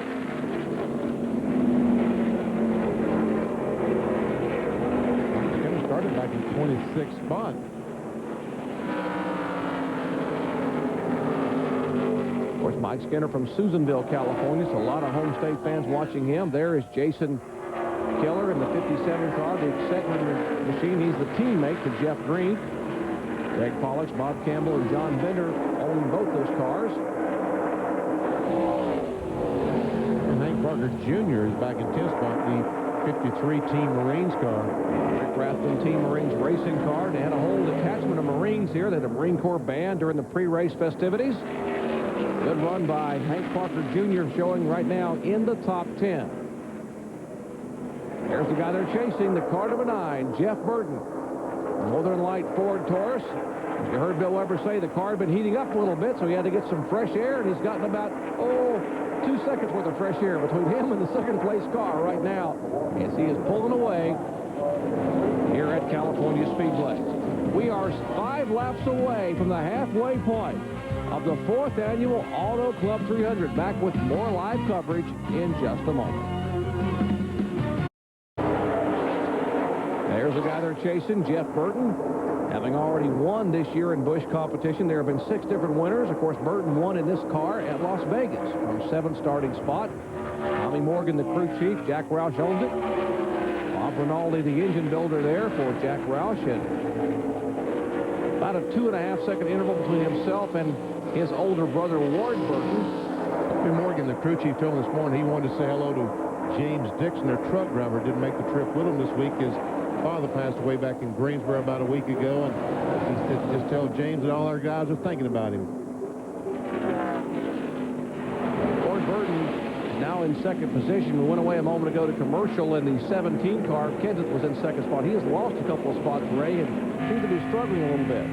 Well, we've been on these tires long enough now to probably where the mechanical grip of the tire and the racetrack is overriding the aerodynamics. And I believe maybe his left side tires are giving up just a little bit. Well, they actually pitted, as you said, almost 50 laps ago. They came in and pitted on lap 28, so 46 laps ago. Let's check in the Ron Hornaday pits with Ray Dunlap. Well, Jerry, this story kind of plays along because talking about tires, Ron Hornaday's tires have 75 laps on them now. When they pitted last time, they just took a splash of gas. So the 3 car is very, very loose. Now, when Dale Earnhardt Jr. won this race back in 1998, he led all but 9 laps. So you would expect for the 3 car to get up front. So I talked to Jerry Kinnan, and he said, we will get up front because this next time we're going to put 4 tires on there, and the car will be a lot better. So the 3 car might be a lot better at the end of this race than currently because right now they're running 19th in the race. And Jeff Green, those 4 tires, he goes by and takes over that second spot. What do you think, Ray? Is the 10 car getting better, or those other guys slowing down and coming back to him? Well, I believe they're slowing down and coming back a little bit. Right now, the 10 car at that point was one of the fastest cars on the racetrack. He and the 66 both. I believe as those tires go away, they go away fairly quickly, Benny. Anthony Lazaro in the McDonald's drive-through car. That's the Cal Wells team. He had never been here before. See the official pointing to the tire. There's a tire on pit road. You got to get it off. There we go. Now we're hooking. Hope he didn't run over his radio. And that is the rule that went into effect in Busch at Talladega. You got to have those tires past the midline, the horizontal midline of the pit box before you can leave. Let's check back into Ray Dunlap in the pit. Ray? Well, Doc, with us at lap 77 now, I expect it'll be about 15 or 16 laps before we see the next round of pit stops. I would figure between lap 92 and 95, we'll see all those front-running cars come in, because that would leave them with about 55 to 58 laps to go. I think Ward Burton will definitely be in lap 92 or 93. Pair of Pontiacs coming down pit road, AT&T colors for Dave Blaney. That's the Bill Davis car, normally driven by Mike Morkowski. There's Davis's crew. They're running toward the back of the field to go ahead and make their pit stop now. They were actually the last cars on the lead lap in 31st and 32nd spot. Chassis change. Steve Bird and company pitting the AT&T car as we'll take a quick break and get set for what could be green flag pit stops and possibly the final pit stop of the day if we stay green at California Speedway. Back in just a minute. Back at California Speedway here in Fontana, California. NASCAR Busch Series Auto Club 300. I'm Jerry Punch along with Benny Parsons, Ray Evernham, Joe Ever, and Ray Dunlap, bringing you live NASCAR Busch action. There's the guy they're chasing. Jeff Burton, the younger of the two Burton brothers. Northern Light Ford Taurus for Jack Roush. Separation between him and the yellow Nesquik Chevy. There it is, Jeff Green's car. Back is 3.85 seconds. And there's the third place car, the Polaris Pontiac of Ward Burton. We might mention that Ward Burton told me earlier today that he is driving the entire Polaris and Caterpillar team are driving inspired by the courage of one young man watching up in Manchester, Connecticut. 12-year-old Scott Caetano and his family. Of course, Scott fighting a very courageous battle with cancer. He's an inspiration, Scott. You are to Ward, his entire team. In fact, he told people in the garage area about you, and they are all pulling for you in this courageous battle that you waged today. So Ward Burton said, I would love to win this one for Scott and all my friends up there in Manchester.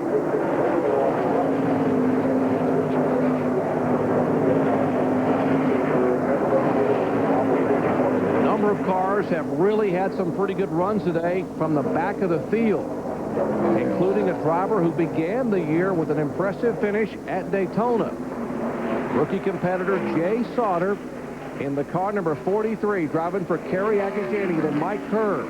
There's the 43 car, started back in 42nd position.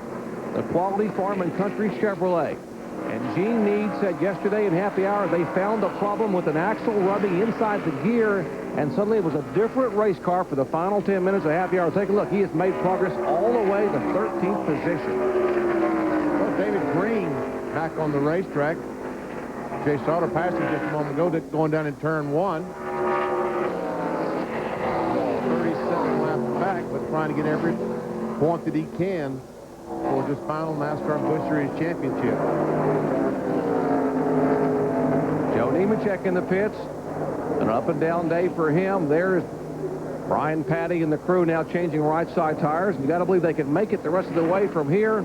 Watch those teams carry those right-side tires across. That's the NASCAR rule. Got to get those right-side tires across to the inside. As the 3-car of Hornaday comes down pit road. Let's go down to Ray. Well, Jerry, as I said, this will be a 4-tire stop because they did not change tires earlier. A couple of rounds wet in the right rear there. They come around to the left side. Tires going on pretty smoothly. Fuel is going in. This will be enough fuel to make it all the way. Well, it's actually going to be just a little bit close because most of these guys wanted to come in on lap 90. So lap 85, Hornaday in and out. That's 65 laps. Quite a few. That's 130 miles to run. They probably can, otherwise they wouldn't be stopping, but boy. 27 cars in. Casey Atwood. There's the Castrol machine for the 19-year-old driver. Let's go down to Bill Weber. He's got the wounded car of David Green in front of him. They're going to go around to the right side. 86 laps on the board, expecting our leader on pit road. Next time by, working on the right side of the 27. Now we'll swing around, and they will make a 4-tire stop here for Casey Atwood. Fuel going in. Last scheduled stop. Working on the left side. Fuel is in, having trouble. Look like with those, maybe the left rear tires seem to slow up a little bit. He'll be on pit road for a long time. And the 7 of Michael Waltrip also in the advanced healing Band-Aid car. Right side tires going on there. Ronnie Silver in the crew. Now putting left side tires. These are not Winston Cup crews. These are the Busch Series crews of these cars. 20.1 seconds for Michael Waltrip. Here comes the leader, Jeff Burton, down pit road, headed toward Tommy Morgan and company. Bill Weber. And Morgan coaching his driver all the way down pit road, reminding his guys to get those right side tires back around to the left side. They're going to make a track bar adjustment, and they also want to add some bite. They're making both those changes now. Right side tires are on. They swing around to the left side. A little trouble with the gas can being in the way there. He was the guy trying to make the adjustment on the left-hand side. Fuel going in, having trouble with the left rear. Long time on the left rear. Looks like the lug hung up. Takes off. That's going to cost them valuable time on the track. The 15 car is also on pit road, working on the left side of that car. Fuel is already in, and the 15 car leaves his stall. Pretty good pit stop for Chris Carrier and company for the Albertsons team. For Mike Skinner, less than 20 seconds. That problem with the left rear costing Jeff Burton 2 seconds. How about Chad Little, his first ride in the Little Trees car? Mike Ricci and company ready to service Chad. He brings that Chevrolet for George Debadar down, and we'll see if they can get a pit stop under the 19 seconds. Let's go down to Ray. Well, Jerry, we've talked about these cars being tight, and that's just about what everybody's been saying on the radio, including Chad Little. His car was tight, so an air pressure adjustment on the right front. These guys are going to go 4 tires this time, and we expect Ward Burton to be into the pits next time as he comes down off the track in turn number 4. Ward Burton will be in. 30 car, a little bit of a hang-up on the left rear there, but Chad Little is down and away. Probably cost him about 2.5 seconds as we will watch. There is Adam Petty in the sprint car. Chris Hussey and company waiting for him to come down. Adam finishing 4th here a year ago, trying to get a top 5 today. He was in 9th position when he peeled off to come down pit road for what should be his final pit stop. Then the Namick go by. There's Mike McLaughlin. Namick stopped in his pits. McLaughlin stopped in his pit. Adam Petty finally gets to his pits. It's amazing how slow 55 miles per hour seems. All right, the 10 car, the leader, Jeff Green, coming down pit road. And Ward Burton's in, Ray. Right side tires are going on. They're going to make a chassis adjustment on the track bar. It'll be 1 round down, and that takes place. Right side tires are on. This will be a 4-tire stop for Ward Burton. No question, they can make it now the rest of the way. 60 laps they can do on fuel. Ward is down and away. Now to Bill Weber with the leader.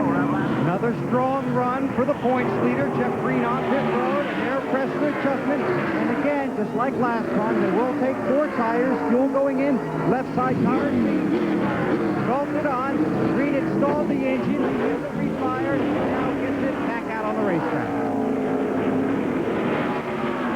There's Jason Keller's Excedrin Chevrolet in. Steve Addington and company getting it completely full of gas, and now he is down and away. Good pit stop for Keller's company. There's Todd Bodine, inaugural winner here at California back in 1997. Take a look and we'll see what his crew can do. The Trop Arctic crew going to the right side of that car.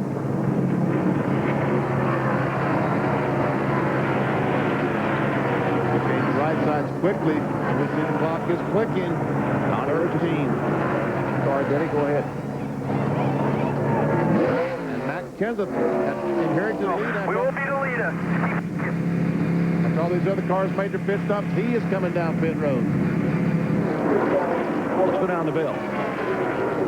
A long trek down pit road for Matt Kenseth. Another strong run for him as he continues to run well in the Busch Series despite the full-time Winston Cup effort. He slides to a stop in his stall, around to the right side, fuel going in. They will make a chassis adjustment here to try and improve the handling of his race car. Swing around to the left side. Kenseth will have 4 tires to go to the finish of this race. Hank Parker Jr. is on pit road, 2 stalls behind him. Left side being bolted on, waiting for the left rear. 17th away. Almost took the gas can with him. Nice save by the gas man. Meanwhile, they continue to work on Hank Jr.'s car, working on the left side. A hang-up on the left rear tire there as well. Taking just a little longer for some of these Busch teams to bolt those left rear tires on. Well, as the Team Marines heads back on the racetrack, that'll pretty much do it for what should be the final round of pit stops. We'll sort it out and tell you who's running where as the final pit stops have been taking place if we stay green here at California Speedway. Back with more in a moment. Back at California Speedway, Randy LaJoie was being shown as our leader because he was out of sequence on his pit stops. He'd actually pitted on lap 38 during the 4th caution flag today, so he will finally bring that Bob Evans Chevy down to Mark Reno and company to get what should be their final pit service of the afternoon, 55 miles an hour.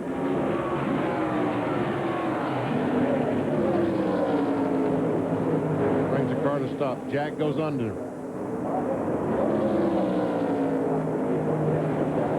See all these guys getting those tires up. Big chassis adjustment on the Bob Evans car. Having some trouble on the front, still having trouble on the right front. Jack goes around. Now the front guy does come around. Busch official quickly comes around to make sure they peel off the windshield piece of plexiglass to help his vision. Boy, man, they gave up almost 8 seconds in the pits. Looked like they had trouble with the lug nuts coming off the right front. Sometimes when they try to index the tire up there, it'll hit the wheel studs will actually hit the lug nuts. They're only put on there with a light glue that knocks them off. And there's an official right there. You cannot go back on the racetrack until all 5 of those lug nuts are on. Well, another car had trouble in the pits a moment ago while we were in break was the 26 of Bobby Hamilton Jr. What happened, Bill? Another dismal mission on pit road, and it wasn't their fault, but the air gun they were using to change the rear tires broke on the right rear tire, Jerry. So they had to sit there forever. They finally got a third gun over the wall. They changed the right rear tire. The right front had already been changed, but they'd already loosened the lug nuts on the left front, so they had to come around and do the left side. Then they got held for 15 seconds for using 3 air guns. So they had a air gun break, a long pit stop, and a 15-second penalty. That'll ruin your day at any rate. Ray Dunlap. Well, Bill Buckshot Jones took a turn up at the front of the pack here. He's currently 6th, but has to come in for one more pit stop. Fuel is in right now. They're doing right side tires. They come around, and it looks like it will be a 4-tire stop as they've taken the lug nuts off of the left rear. A little bit of slow getting around to the front.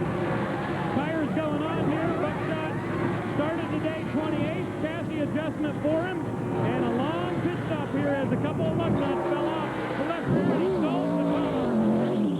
So Buckshot stay, and that'll probably drop him back in the mid-pack.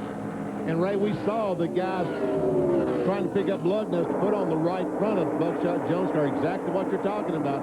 When they put that wheel on there, the lug nuts that are glued on there. Run on you looking inside at the quarter panel. All right, a little battle of the Burton brothers. Still there. Big hole behind you, brother.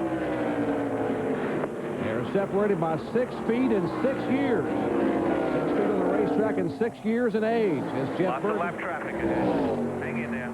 is 32 and Ward is 38. And clear all around. That's it, buddy. Hang in there. Ward said big hole behind. He thought, I'm not going behind. Don't direct me backwards.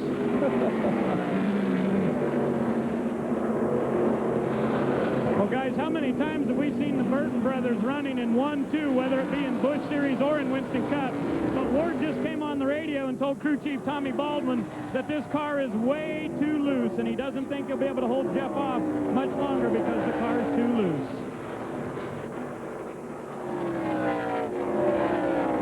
If the 22's loose with the 9 car behind him, what might happen is if the 9 car does get by him, the 22 can tuck up behind the 9 car, build up some pressure in that right front tire, and possibly tighten it back up. We heard Ward say before he had a narrow push. They obviously freed the car up maybe a little bit too much. Now, if he rides behind him a little bit, builds that right front up, it might make the car perfect. Those are the words of veteran crew chief Ray Evernham, was one of our expert analysts here in the booth today, giving us the insight as to what might happen as these tires heat up and the pressure builds.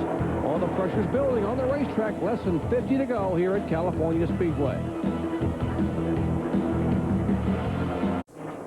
And we welcome you back to the California Speedway. 103 laps on the board where the Burton brothers continue to set the pace. Now 104 laps into this 150-lap event with Jeff Burton and his brother Ward, followed by Jeff Green and Matt Kenseth. So it is Winston Cup regulars setting the pace, 1-2. It's also a battle between brothers. Jerry Punch. Thank you very much, Bill. Indeed, it is a battle of the Burtons up front, but we told you at the top of the show, all three Busch Series events here have been won in the past by Busch Grand National Series regulars. We saw him lap the 45 car of Adam Petty, and he had been running the top 10 most of the day, but during this last pit stop, I'm told that he overshot his pit, had to back up and lost considerable time, enough so that these lead cars have now lapped him.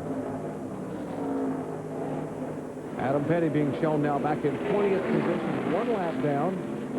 And Benny at 55 miles an hour on pit road. It's a little bit faster than they've been running lately, and it's probably very easy to overshoot. Here's 8th and 9th position, talking about Mike Skinner in the Albertson Chevrolet, and Lyndon Amick, Scana PowerTel machine. Former Goodies Dash Series champion, talking about Lyndon Amick. Great run at Talladega. Just joined us, we mentioned that Talladega, Lyndon had gotten married a couple days before that race, but held the honeymoon off until after the Talladega event. Took off to Bora Bora for 2 weeks and flew back into L.A. Wednesday night. He and his new bride and raced here under the sun in Southern California. This is Mike Skinner's first race in that Albertson car, isn't it? First of 6 events this year for Andy Pipier Racing. Jack Sprague, the defending Truck Series champion, was driving that car for a couple of events earlier this year. There's Rick Rathman's Team Marines car for Hank Parker Jr. And Ray Evernham, I know that a lot of people are looking at Hank Parker Jr. He is an incredible young talent. I'm talking about Casey Atwood and Bobby Hamilton Jr., some of the young guys, but Parker has a tremendous amount of potential. Well, Hank's certainly come into his own this year, and we've talked to him a little bit about that. He feels a big part of that was Freddie Coury coming over and being his crew chief. I think Freddie being a former driver at Hank a lot gives him a lot of confidence, and they've got those cars prepared well. See the Team Marines logo, they get emails from all over the world from hotspots and Marine bases and former Marines and parents of Marines. Tremendous amount of pride about that race car and what it's done thus far this year. Oh, wow, look at the traffic that the leaders are going to have to deal with. And most of this traffic are cars that do not want to go a lap down, obviously. Right now we're talking about the 82 car, Glenn Allen, the channel lock car. He's already a lap down. This will put him 2 down. Now, the 34 car, David Green, he's wounded. He's 37 laps down. Got to make that 37 laps down. And Ward Burton, as Ray Evernham talked about, just wants to sit back there, ride. You see a brace has come off the 34 car, windshield brace. Or I guess that's tape that they tried to tape on the front. Yeah, David Green involved in an incident. No part of his own doing on lap number 2, and Blaze Alexander's car got loose in turn 4, and Green had nowhere to go. It's pancaked the outside wall. There's the 9 car of Jeff Burton making a move beneath Kenny Irwin. And Irwin's in the 31st position. That puts him 2 laps down to the leaders.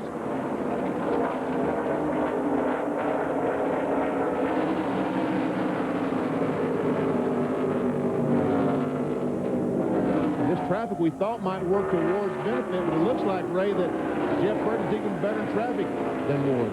Well, he seems to be able to maneuver a little bit better. Jeff Burton's car seems to have gotten faster when it's been out front. Sometimes a car that has clean air on the front end to give that downforce makes for better balance, because he's been extremely fast laps today. And he's trying to get by the 20 car, the AT&T car, that's Dave Blaney. He is in 16th position, so now 15 cars on the lead lap. 40 laps to go here at California Speedway. The second richest event of the Busch Series thus far in the year 2000. $1.12 million up for grabs, and Jeff Burton leads the way.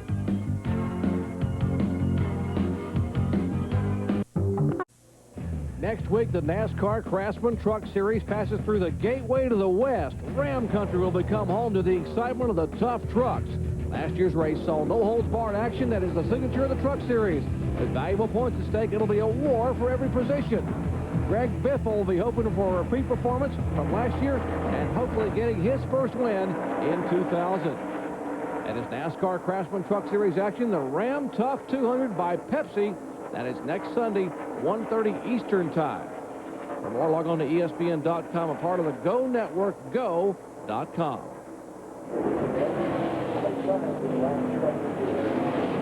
Well, our leader is still leading. Jeff Burton now has about 0.8 of a second on Ward. There we see Ward Burton. That's what 0.8 of a second looks like.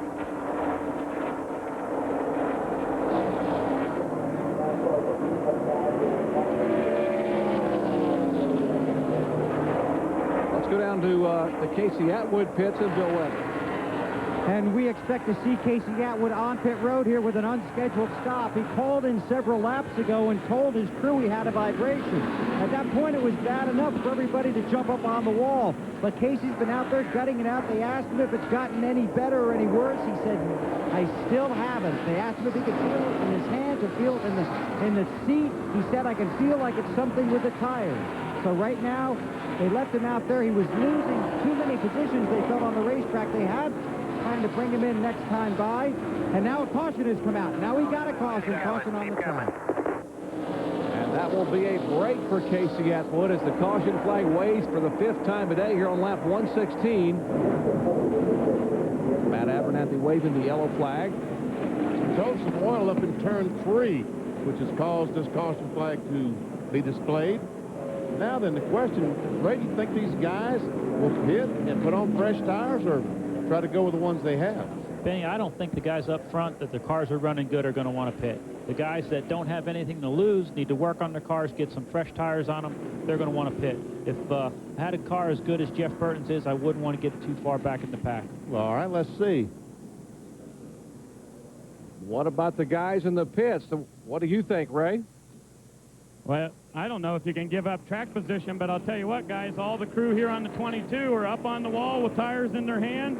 They're saying we're going to pit, we're going to make a little chassis adjustment, take a pound out of the right rear. So I don't know, they may come in, but I think they got to keep their eye on the 9 car. What do you think, Bill Weber?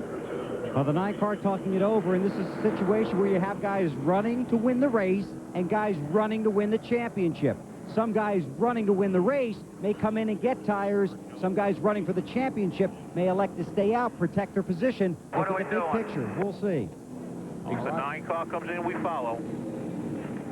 Ward says, what are we doing? And Ray, here they all No, come. Dad, what are we changing? Now to the second boy. Ward asking what we changing. Tommy Baldwin said, I'll let you know in a second. Let's go down to Ray Dunlap. Well, as I told you, Jerry, 1 pound air pressure out of the right rear here for Ward Burton, but he wanted to know, just so he knows what it should feel like. They go to the right side. Tires are going on. The Polaris Pontiac right now, fuel is in. Fuel is not an issue here. This will be a 2-tire stop only, and Ward is down in the way. Now to Bill Weber. 2 right side tires for Jeff Burton. They will make a track bar adjustment. They have to get the tires around. They do. He slides out behind the 35 and will drag race down pit road with his brother. There's Harold Raleigh in the 10 car. Jeff Green as he gets service, and now the stop sign individual has him stopped. Warmed up to make sure, now turns it over to go. Good gracious, I have never in my life seen the stop and go board that far down in turn 1. Chip Warren about to run the 100-yard dash. Backwards. Chip's a former athlete and making sure they saw that stop sign. Good hustle on Chip Warren's part, NASCAR official and marathon backwards man. Back with more Under Caution from California in just a minute. Welcome back to California Speedway, 529-acre facility here in Fontana, California. Still under caution for the 5th time today. Here's our Napa Field rundown showing you where your favorite drivers are running. Hank Parker Jr. being shown as the leader in the Rick Rathbun Team Marines Racing Chevrolet, as we've got 17 cars still on the lead lap as we work caution. We come back, there'll be about 30 laps to go of live racing here from California. What a beautiful afternoon for racing, and what a gorgeous facility. You'll be able to hear what happened today, what's going to happen tomorrow, and also what's happening down in Rio. RPM tonight coming your way at 11 Eastern time tonight. Updates on NASCAR Busch Series action. Preview of tomorrow's NASCAR Napa 500. And, of course, what's going to happen with the open wheel kart FedEx Series down in Rio de Janeiro, Brazil. That's all and more on RPM tonight at 11 Eastern time. All right, signal's been given to the field. 1 lap to go, so now it's about a half lap. We'll see green flag displayed. And I'd mentioned that you haven't seen Mike McLaughlin, and he has pulled behind the wall in the Gould's Pump Chevrolet, a valve train problem, we are being told. So a tough break for the former NASCAR Featherlight Modified champion and most popular driver in the Busch Series. He is behind the wall in that car number 48. 13 cars in the lead lap. Hank Parker Jr. is our leader. He is in first, and the last car in the lead lap is the 98 car, the Lysol Ford of Elton Sawyer. There's the Visine Chevrolet, same car that won a year ago. Horace said the Federated Auto Parts Chevy for Jimmy Spencer. Napa bumper cam for Ron Hornaday. Leading Rookie of the Year contender, Ray Bess's Rookie of the Year prize here in Busch Series competition. All right, tighten those seat belts on the sofas at home. 30 laps to go at California NASCAR Busch action. A sprint to the finish. Ready. Go, go, go. Elton Sawyer, that white car on the outside, a car that's on the tail end of the lead lap, gets a fantastic start on Hank Parker Jr. in the 53 car. Oh, here goes a battle for the lead. Ward Burton goes by Parker, takes over the lead. Here comes Jeff Burton. Here come the Burton brothers down on the inside of the 33 of Tony Raines. The 92 car, Jimmy Johnson, the Alltel car, trying to get a lap back from these leaders. Oh, Raines comes down right in front of Jeff Burton and really slows him down.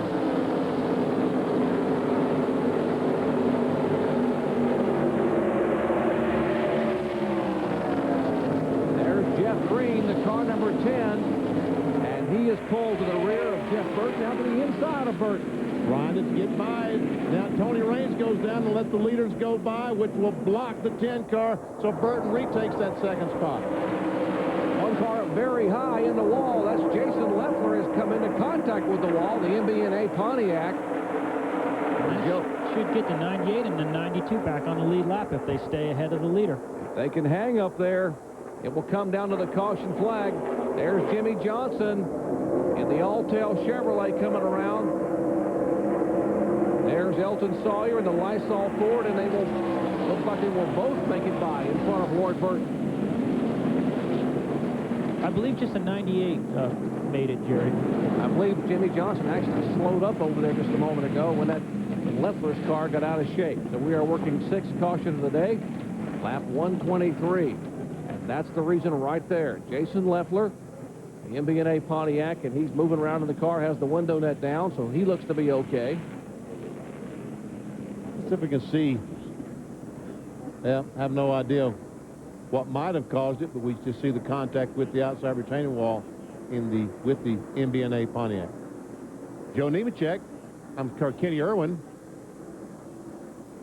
and I don't know. Hard to say, Benny. Hard. I mean, the car snapped around so quickly, you'd almost think there was contact, but you hate to say that if there wasn't. But hats off to Ricky Byers and the group on that 98 car. They didn't pit Elton Sawyer, left him out to be the last car on the lead lap. Now he's got his lap back. Only 13 cars on the lead lap. He can come down pit road, put 4 brand new tires on that car, adjust it, do whatever he wants to it. Ricky Byers, an experienced crew chief, formerly with Richard Childress Racing for a number of years, and Dale Earnhardt. They know how to get it done in the pits. Back with more from California in a moment. Back at California Speedway, working caution number 6 due to an incident up in turn 2 involving Jason Leffler. Now tonight at 8 p.m. Eastern time on ESPN2 from the Cotton Bowl in Dallas, Texas, it's Major League Soccer. The Columbus Crew taking on the Dallas Burn. In 3 games, Dallas midfielder Jason Price leads the team in points with 3 goals, 3 assists, and 9 points. That's Major League Soccer, 8 p.m. Eastern Time tonight on ESPN2, Columbus and Dallas.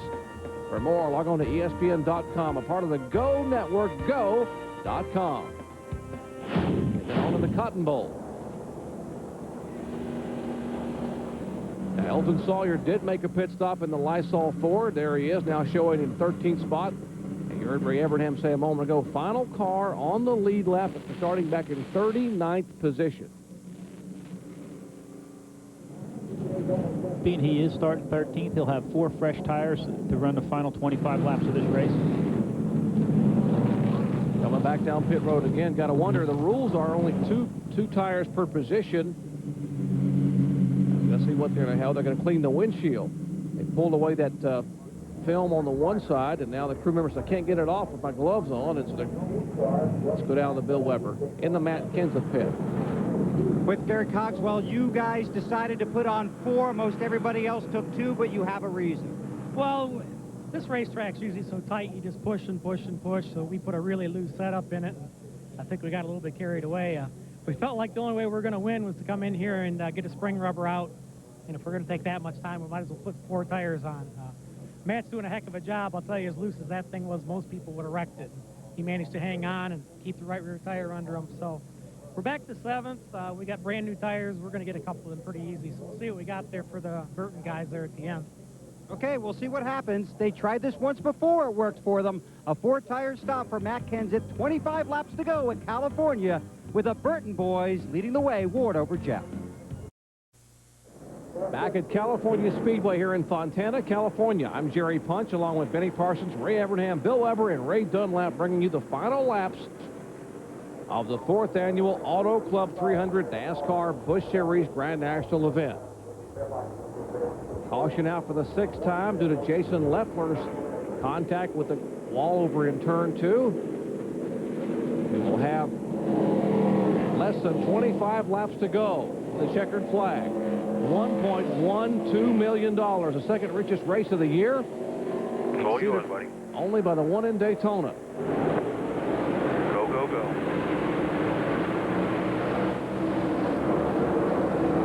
Lap 128, and the brothers Burton lead them down. Ward Burton, the Polaris Pontiac. Behind him, Jeff Burton, Northern Light Ford Taurus. And then comes Busch Series points leader, Jeff Green, Nestfoot Chevrolet. That's the yellow car. Green about 4 car lengths back. Behind him, Michael Walker. Good run for Band-Aid Chevy. In comes Matt Kenseth.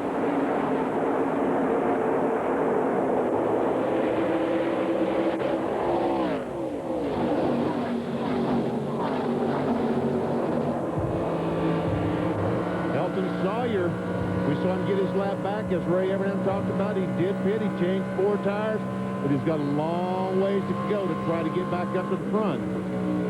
He's being shown 3.14 seconds back of the leader. Talking about the 98 car for Elton Sawyer. There he is, trying to make a move by Buckshot. Comes the front of Buckshot to the inside of Chad Little. That's a battle for position.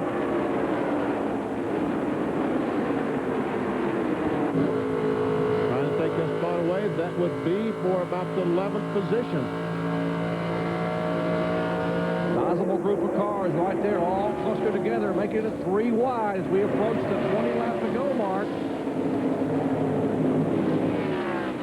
Mike Skinner on the inside. 15 car is in 9th position.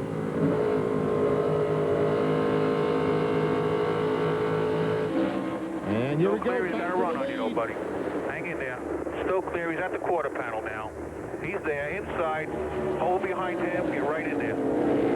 Well, hang in there and go by him. Well, he's away. Just do whatever you think. Just your choice. Either falling behind or stay there. Now they've got to be very Come down a little bit.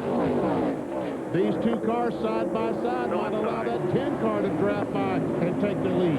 Or the 17, we heard Gary Cogswell say before, they got a spring rubber out and put 4 tires on that thing. The 17's already up to 4th place and now right on bumper 3rd. Well, look at Green coming. Look at that Nesquik car. Brothers Burton are battling it out, but here comes a threat from behind by Jeff Green and Matt Go Kenseth. inside. Got 2 more to caught up now. Gotta keep digging. Ward is just not going to give it up. Oh, Jeff gets it. Oh, Don't give him no room. 3 wide. Come on. Keep digging, buddy. 3 wide. You're clear. Clear all around. Down on the apron is Matt Kenseth. Hell of a drive, buddy. That's the way. You're listening to Ward Clear down. Burton You clear all spotters. around. Cheerleader, coach, and spotter all in one. Talking to Ward Burton, who was the leader. Wow, Matt Kenseth Benny on the apron a moment ago. On the I got the apron, last racetrack, lap. he wanted that second spot. They ran him down on the apron. He said, hey, it happens pretty good down there. Michael Walker in 5th spot has joined this group of cars.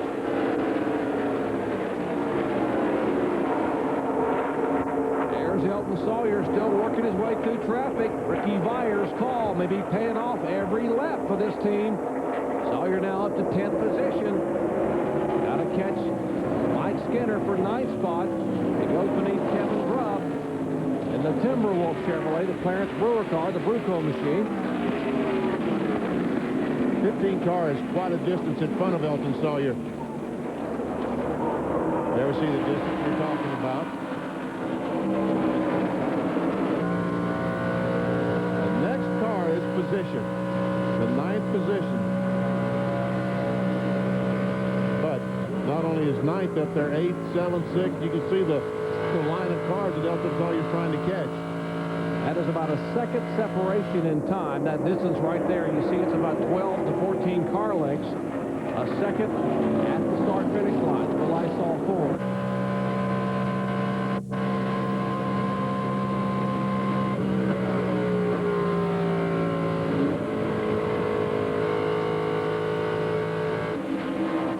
And we saw Max Kenseth call Ward Burton, but he's not able to do anything with him. It's about that 2 car lengths back. And Ray, on these racetracks, we've talked about it, we've just touched on it today, you get that arrow push. The car, when you drive up behind that 22 car and you don't get the air flowing to hit the nose of your car and to give you that downforce, you really struggle coming off these corners, don't you? That's correct, Benny. Even though the 17 might be faster on those 4 tires, every time he gets up behind the 22, he might not be able to turn the car down to get around them. And obviously, the 22 is fast enough where he can't go by him on the top. Now, the 9 car is sitting back there cooling off that right rear tire. I believe we'll see him make a run here in a couple more laps and get back up there. Well, how will it unfold? We will see it happen here as we come back for the finish under the sunny Southern California skies in just a moment. Back at California Speedway, the front 2 are the same. Ward Burton, Matt Kenseth. Now, Jeff Burton apparently has cooled his jets and his tires a little bit. Made the move just a moment ago by Jeff Green for 3rd position. When we saw Jeff Burton, Ray, get loose just a little bit ago, does that overheat that right rear and it takes a little bit of time to come back? Benny, anytime you slide a tire like that, it puts a tremendous amount of heat in it. You have to settle down, let everything cool down, and now he's done that, and the car's just as fast as it was before. He actually seems to be making it work better on the top side of the racetrack. That's it, buddy. Your brother's on the outside. He found a lot of speed out there. I mean, a lot. Passing in the middle of the corner out there. Boy, Jeff Burton is a rocket. He moved to the outside and made the pass. Pull away. Here's where Burton was strong last time by, the middle of the corner. Ray, that car getting a good bite, as you said, up on the high groove. Yeah, he's doing 2 things. He's keeping his car rolling fast in there, and he's also pinning down the 17 on the bottom of the racetrack. After it, and I'll let Mike count them down for you.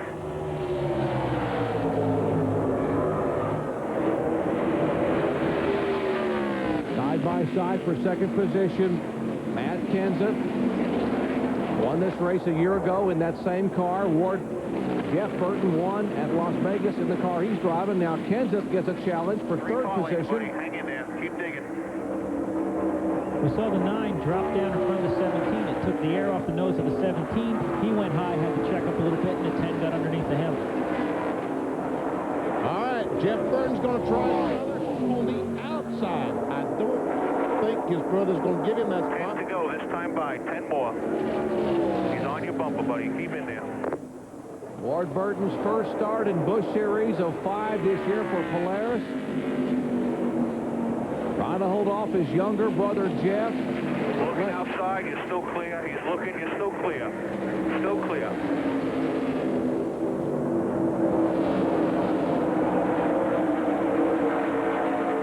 Sixth place battle back here. Todd Bodine, Jason Keller. Bodine has the spot.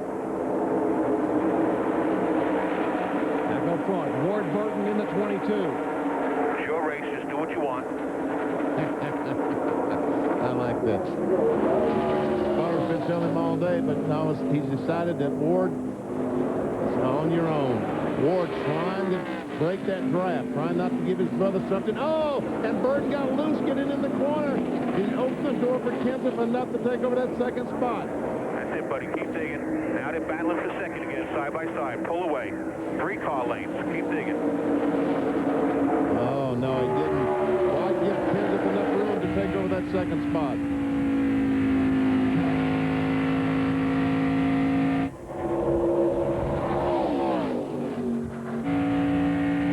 With that outside line, when you really try, when you go in there really hard on the outside and you don't have enough angle, when you start turning that steering wheel, you want to get loose. 8 laps to go at California Speedway. 4th Annual Auto Club 300. 8 laps, 16 miles away from checkered flag. Ward Burton trying to put Pontiac in victory lane for the first time since May of 1998 in Busch Series competition when Buckshot Jones won up at Loudon, New Hampshire. But here comes younger brother Jeff Burton. Looking outside, you're still clear. It's still your deal. Still clear. Oh, and Ward crashes. Coming off the corner, just abruptly turns around the leader. I don't know what happened, guys. Just broke loose. Get it to the apron, pal. There you go. And Ward Burton. Sorry, guys. It felt like a tire went on the right rear. It just broke loose, pal. Your tires are okay. It absolutely looked like maybe there was some fluid or something because that car just all of a sudden, it was so stable before that, it just all of a sudden went out from under him. Heavy left side damage, left rear damage to that Polaris ATV's Pontiac. Ward Burton hoping to get his first win since November of *93. And he tries to get the car turned left. I'll show you what happened. This abrupt snap. It just goes around. I mean, he was in the same groove he had been running. There was no cars above him or very close to behind him, and that thing just stepped out on him right away. Different angle. We'll show you again.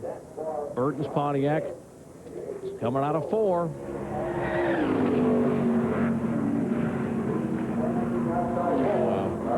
And just that quickly, with 7 laps to go, or 6.5, Ward Burton. And while all this is going on, Matt Kenseth on the inside takes the lead because Jeff Burton backed off because he saw his brother spin. He tried to avoid hitting him and let Matt Kenseth take the lead. Another angle from above. Back of the car, Ray Evernham. It's almost like the car begins to slide, and it's almost as if he had a chance but had no chance to save it. That thing was going, even with him turning to the right. Again, I don't know if it was fluid or maybe he had a tire going soft. Just took off sideways for no apparent reason. And of course, the visine roof camera showing him Matt Kenseth taking the lead. And this caution flag will help some of the drivers back in the back of on the lead lap. Elton Sawyer, one of those. Now coming up next, the Senior PGA Golf Tour. That's the Cadillac presents the Bruno's Memorial Classic. That is coming up next here just momentarily as we conclude our live coverage of NASCAR Busch action from California Speedway. Big weekend for NASCAR racing here at California Speedway. Of course, the Napa Auto Parts 500 coming your way on Sunday. Mike Skinner picking up his 5th career Bud Pole, lead the charge in that one. Skinner actually running 7th here in this one today. And the last car, Chad Little, the last car on the lead lap, the Little Grease car, back in 12th spot, decided to stop and change 4 tires. There you see him. 12 cars in the lead lap. Lyndon Amick back in 11th spot. Elton Sawyer now all the way up to 9th after that move by Ricky Vyers to hold him out, get him back on the lead lap. That will gain him probably 5 or 6 spots. See a number of cars a lap down, including Casey Atwood and Adam Petty back in 24th and 25th. Here's the remainder of the field. Derek Gilchrist, the first car out, finished 43rd. Man, that is something you don't want to see. That 43rd place finish. Well, we're going to have a shootout here at California. They'll give them one to go. Matt Abernathy, the NASCAR Busch Series flagman, will hold up one finger indicating the green will fly next time by. So it'll be 4 laps of green flag racing to determine who's going to walk away with the lion's share of a $1.129 million purse. You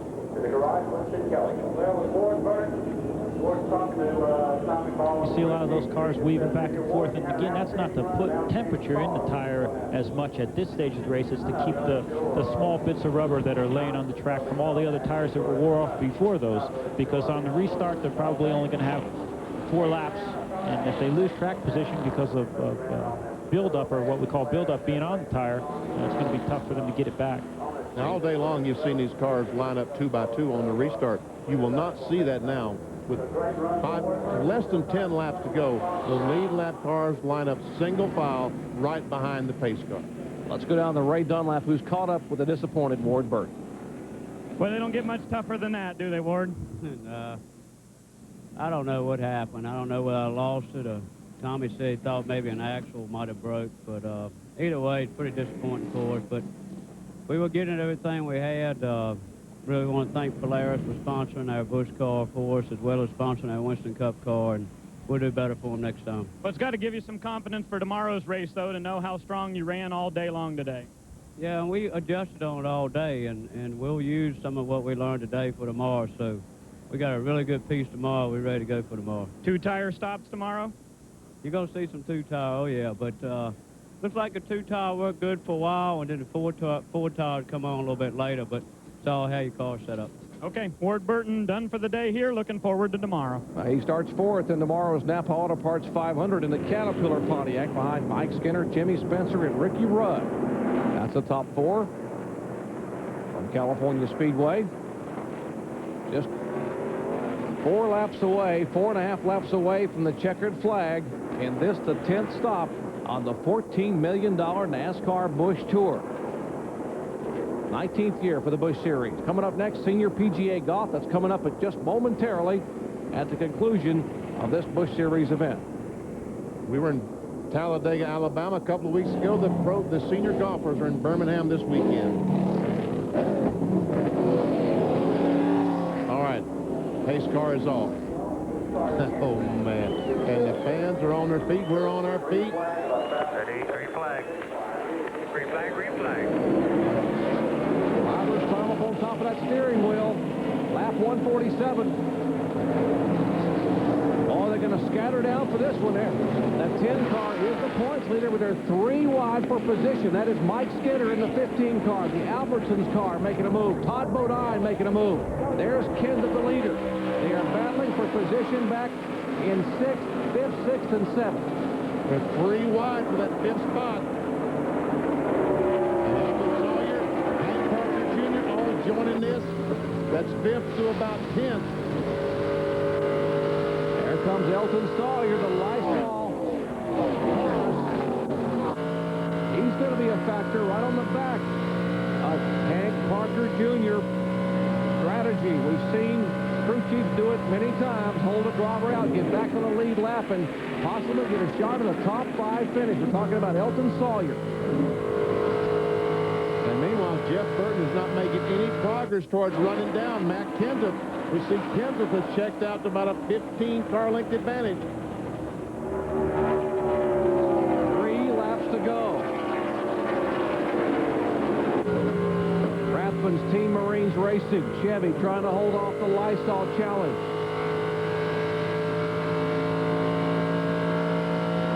Bob Aiken Motorsports. Car driven by Elton Sawyer. Behind him, Jay Sauter. Started way back in the back of the pack. Trying to log a top 10 finish. Behind him, the 35 car. Lyndon Amy. They battle for position. He is in 11th spot. They are all on the lead lap with just 4 finishing position. As we have 12 cars on the lead lap with 2 laps to go.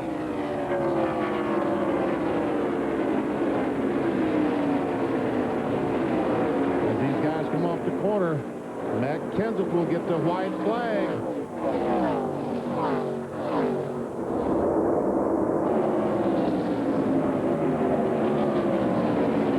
Final lap at California Speedway. Fans are on their feet under sunny Southern California sky. Will the sun shine brightly on Matt Kenseth? Will he make it 2 in a row in Southern California? Kenseth the leader. The Visine Chevrolet. Reiser Enterprises. John and Robbie Reiser own that car. Father and son have got to be cheering right now, knowing their driver is about 4 seconds away from victory. Here comes Jeff Burton, but it'll be too little, too late, and Matt Kenseth gets his second win of the 2000 season. Burton finishes second, Jeff Green is third, Michael Waltrip fourth, Todd Bodine fifth, Mike Skinner is sixth, Jason Keller seventh, Hank Parker Jr. is eighth, and the 98 car of Elton Sawyer finishes ninth with Jay Sauter in 10th position. But there's the winner of the 4th Annual Auto Club 300, Matt Kenseth, and there's the crew high-fiving as they make their way to victory lane. Take a look at our unofficial results. We told you there were 12 cars on the lead lap at the finish. We mentioned the top 10, Lyndon Amick and Chad Little rounding out the lead lap cars in 11th and 12th position. 16 through 30. All these cars back through 27, 1 lap down. Randy LaJoie leads that group. Adam Petty ends it. And 31 through 46, Glenn Allen leads that group.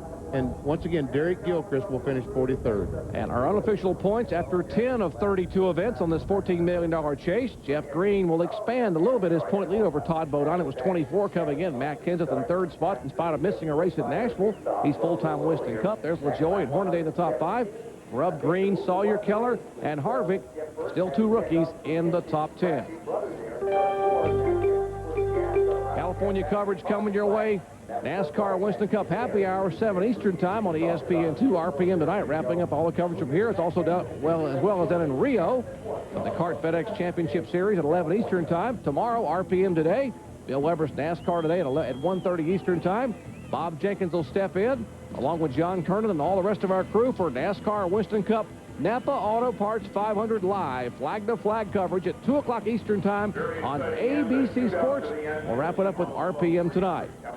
They are hustling the victory lane to celebrate with that young man right there. 28-year-old Matt Kenseth from Cambridge, Wisconsin, the Visine Chevrolet. Remember, coming up next, Senior PGA, the Cadillac presents the Bruno's Memorial Classic. That's coming up momentarily as Matt Kenseth gets unbuckled in victory lane. They're trying to get him over to victory lane as quickly as they possibly can. His ninth career win, second win of the year, and now they get the car back in. He won the season opener at Daytona, and he won this race here a year ago in the same car. Let's go down to our McDonald's winner's circle. Here's Bill Weber. And Matt Kenseth sits in his car. Congratulations, a gutsy 4-tire stop late in the race. Did you think you were out of it, or did you think you were in it? I don't know. I knew we had a shot once we get tires, but these Visine guys did a great job. Can't thank Visine and Kraft Foods enough for their support. Goodyear tires were awesome today. They stayed on the car great, and good pit stops, and they got us in position. So I can't believe we're here, but it was a heck of a race, and there wasn't anybody up in the stands that paid too much for a ticket today. Matt Kenseth in victory lane, winning here at California. Well, for Benny Parsons, Ray Evernham, Bill Weber, and Ray Dunlap, I'm Jerry Punchak, congratulating Matt Kenseth on his win here at California.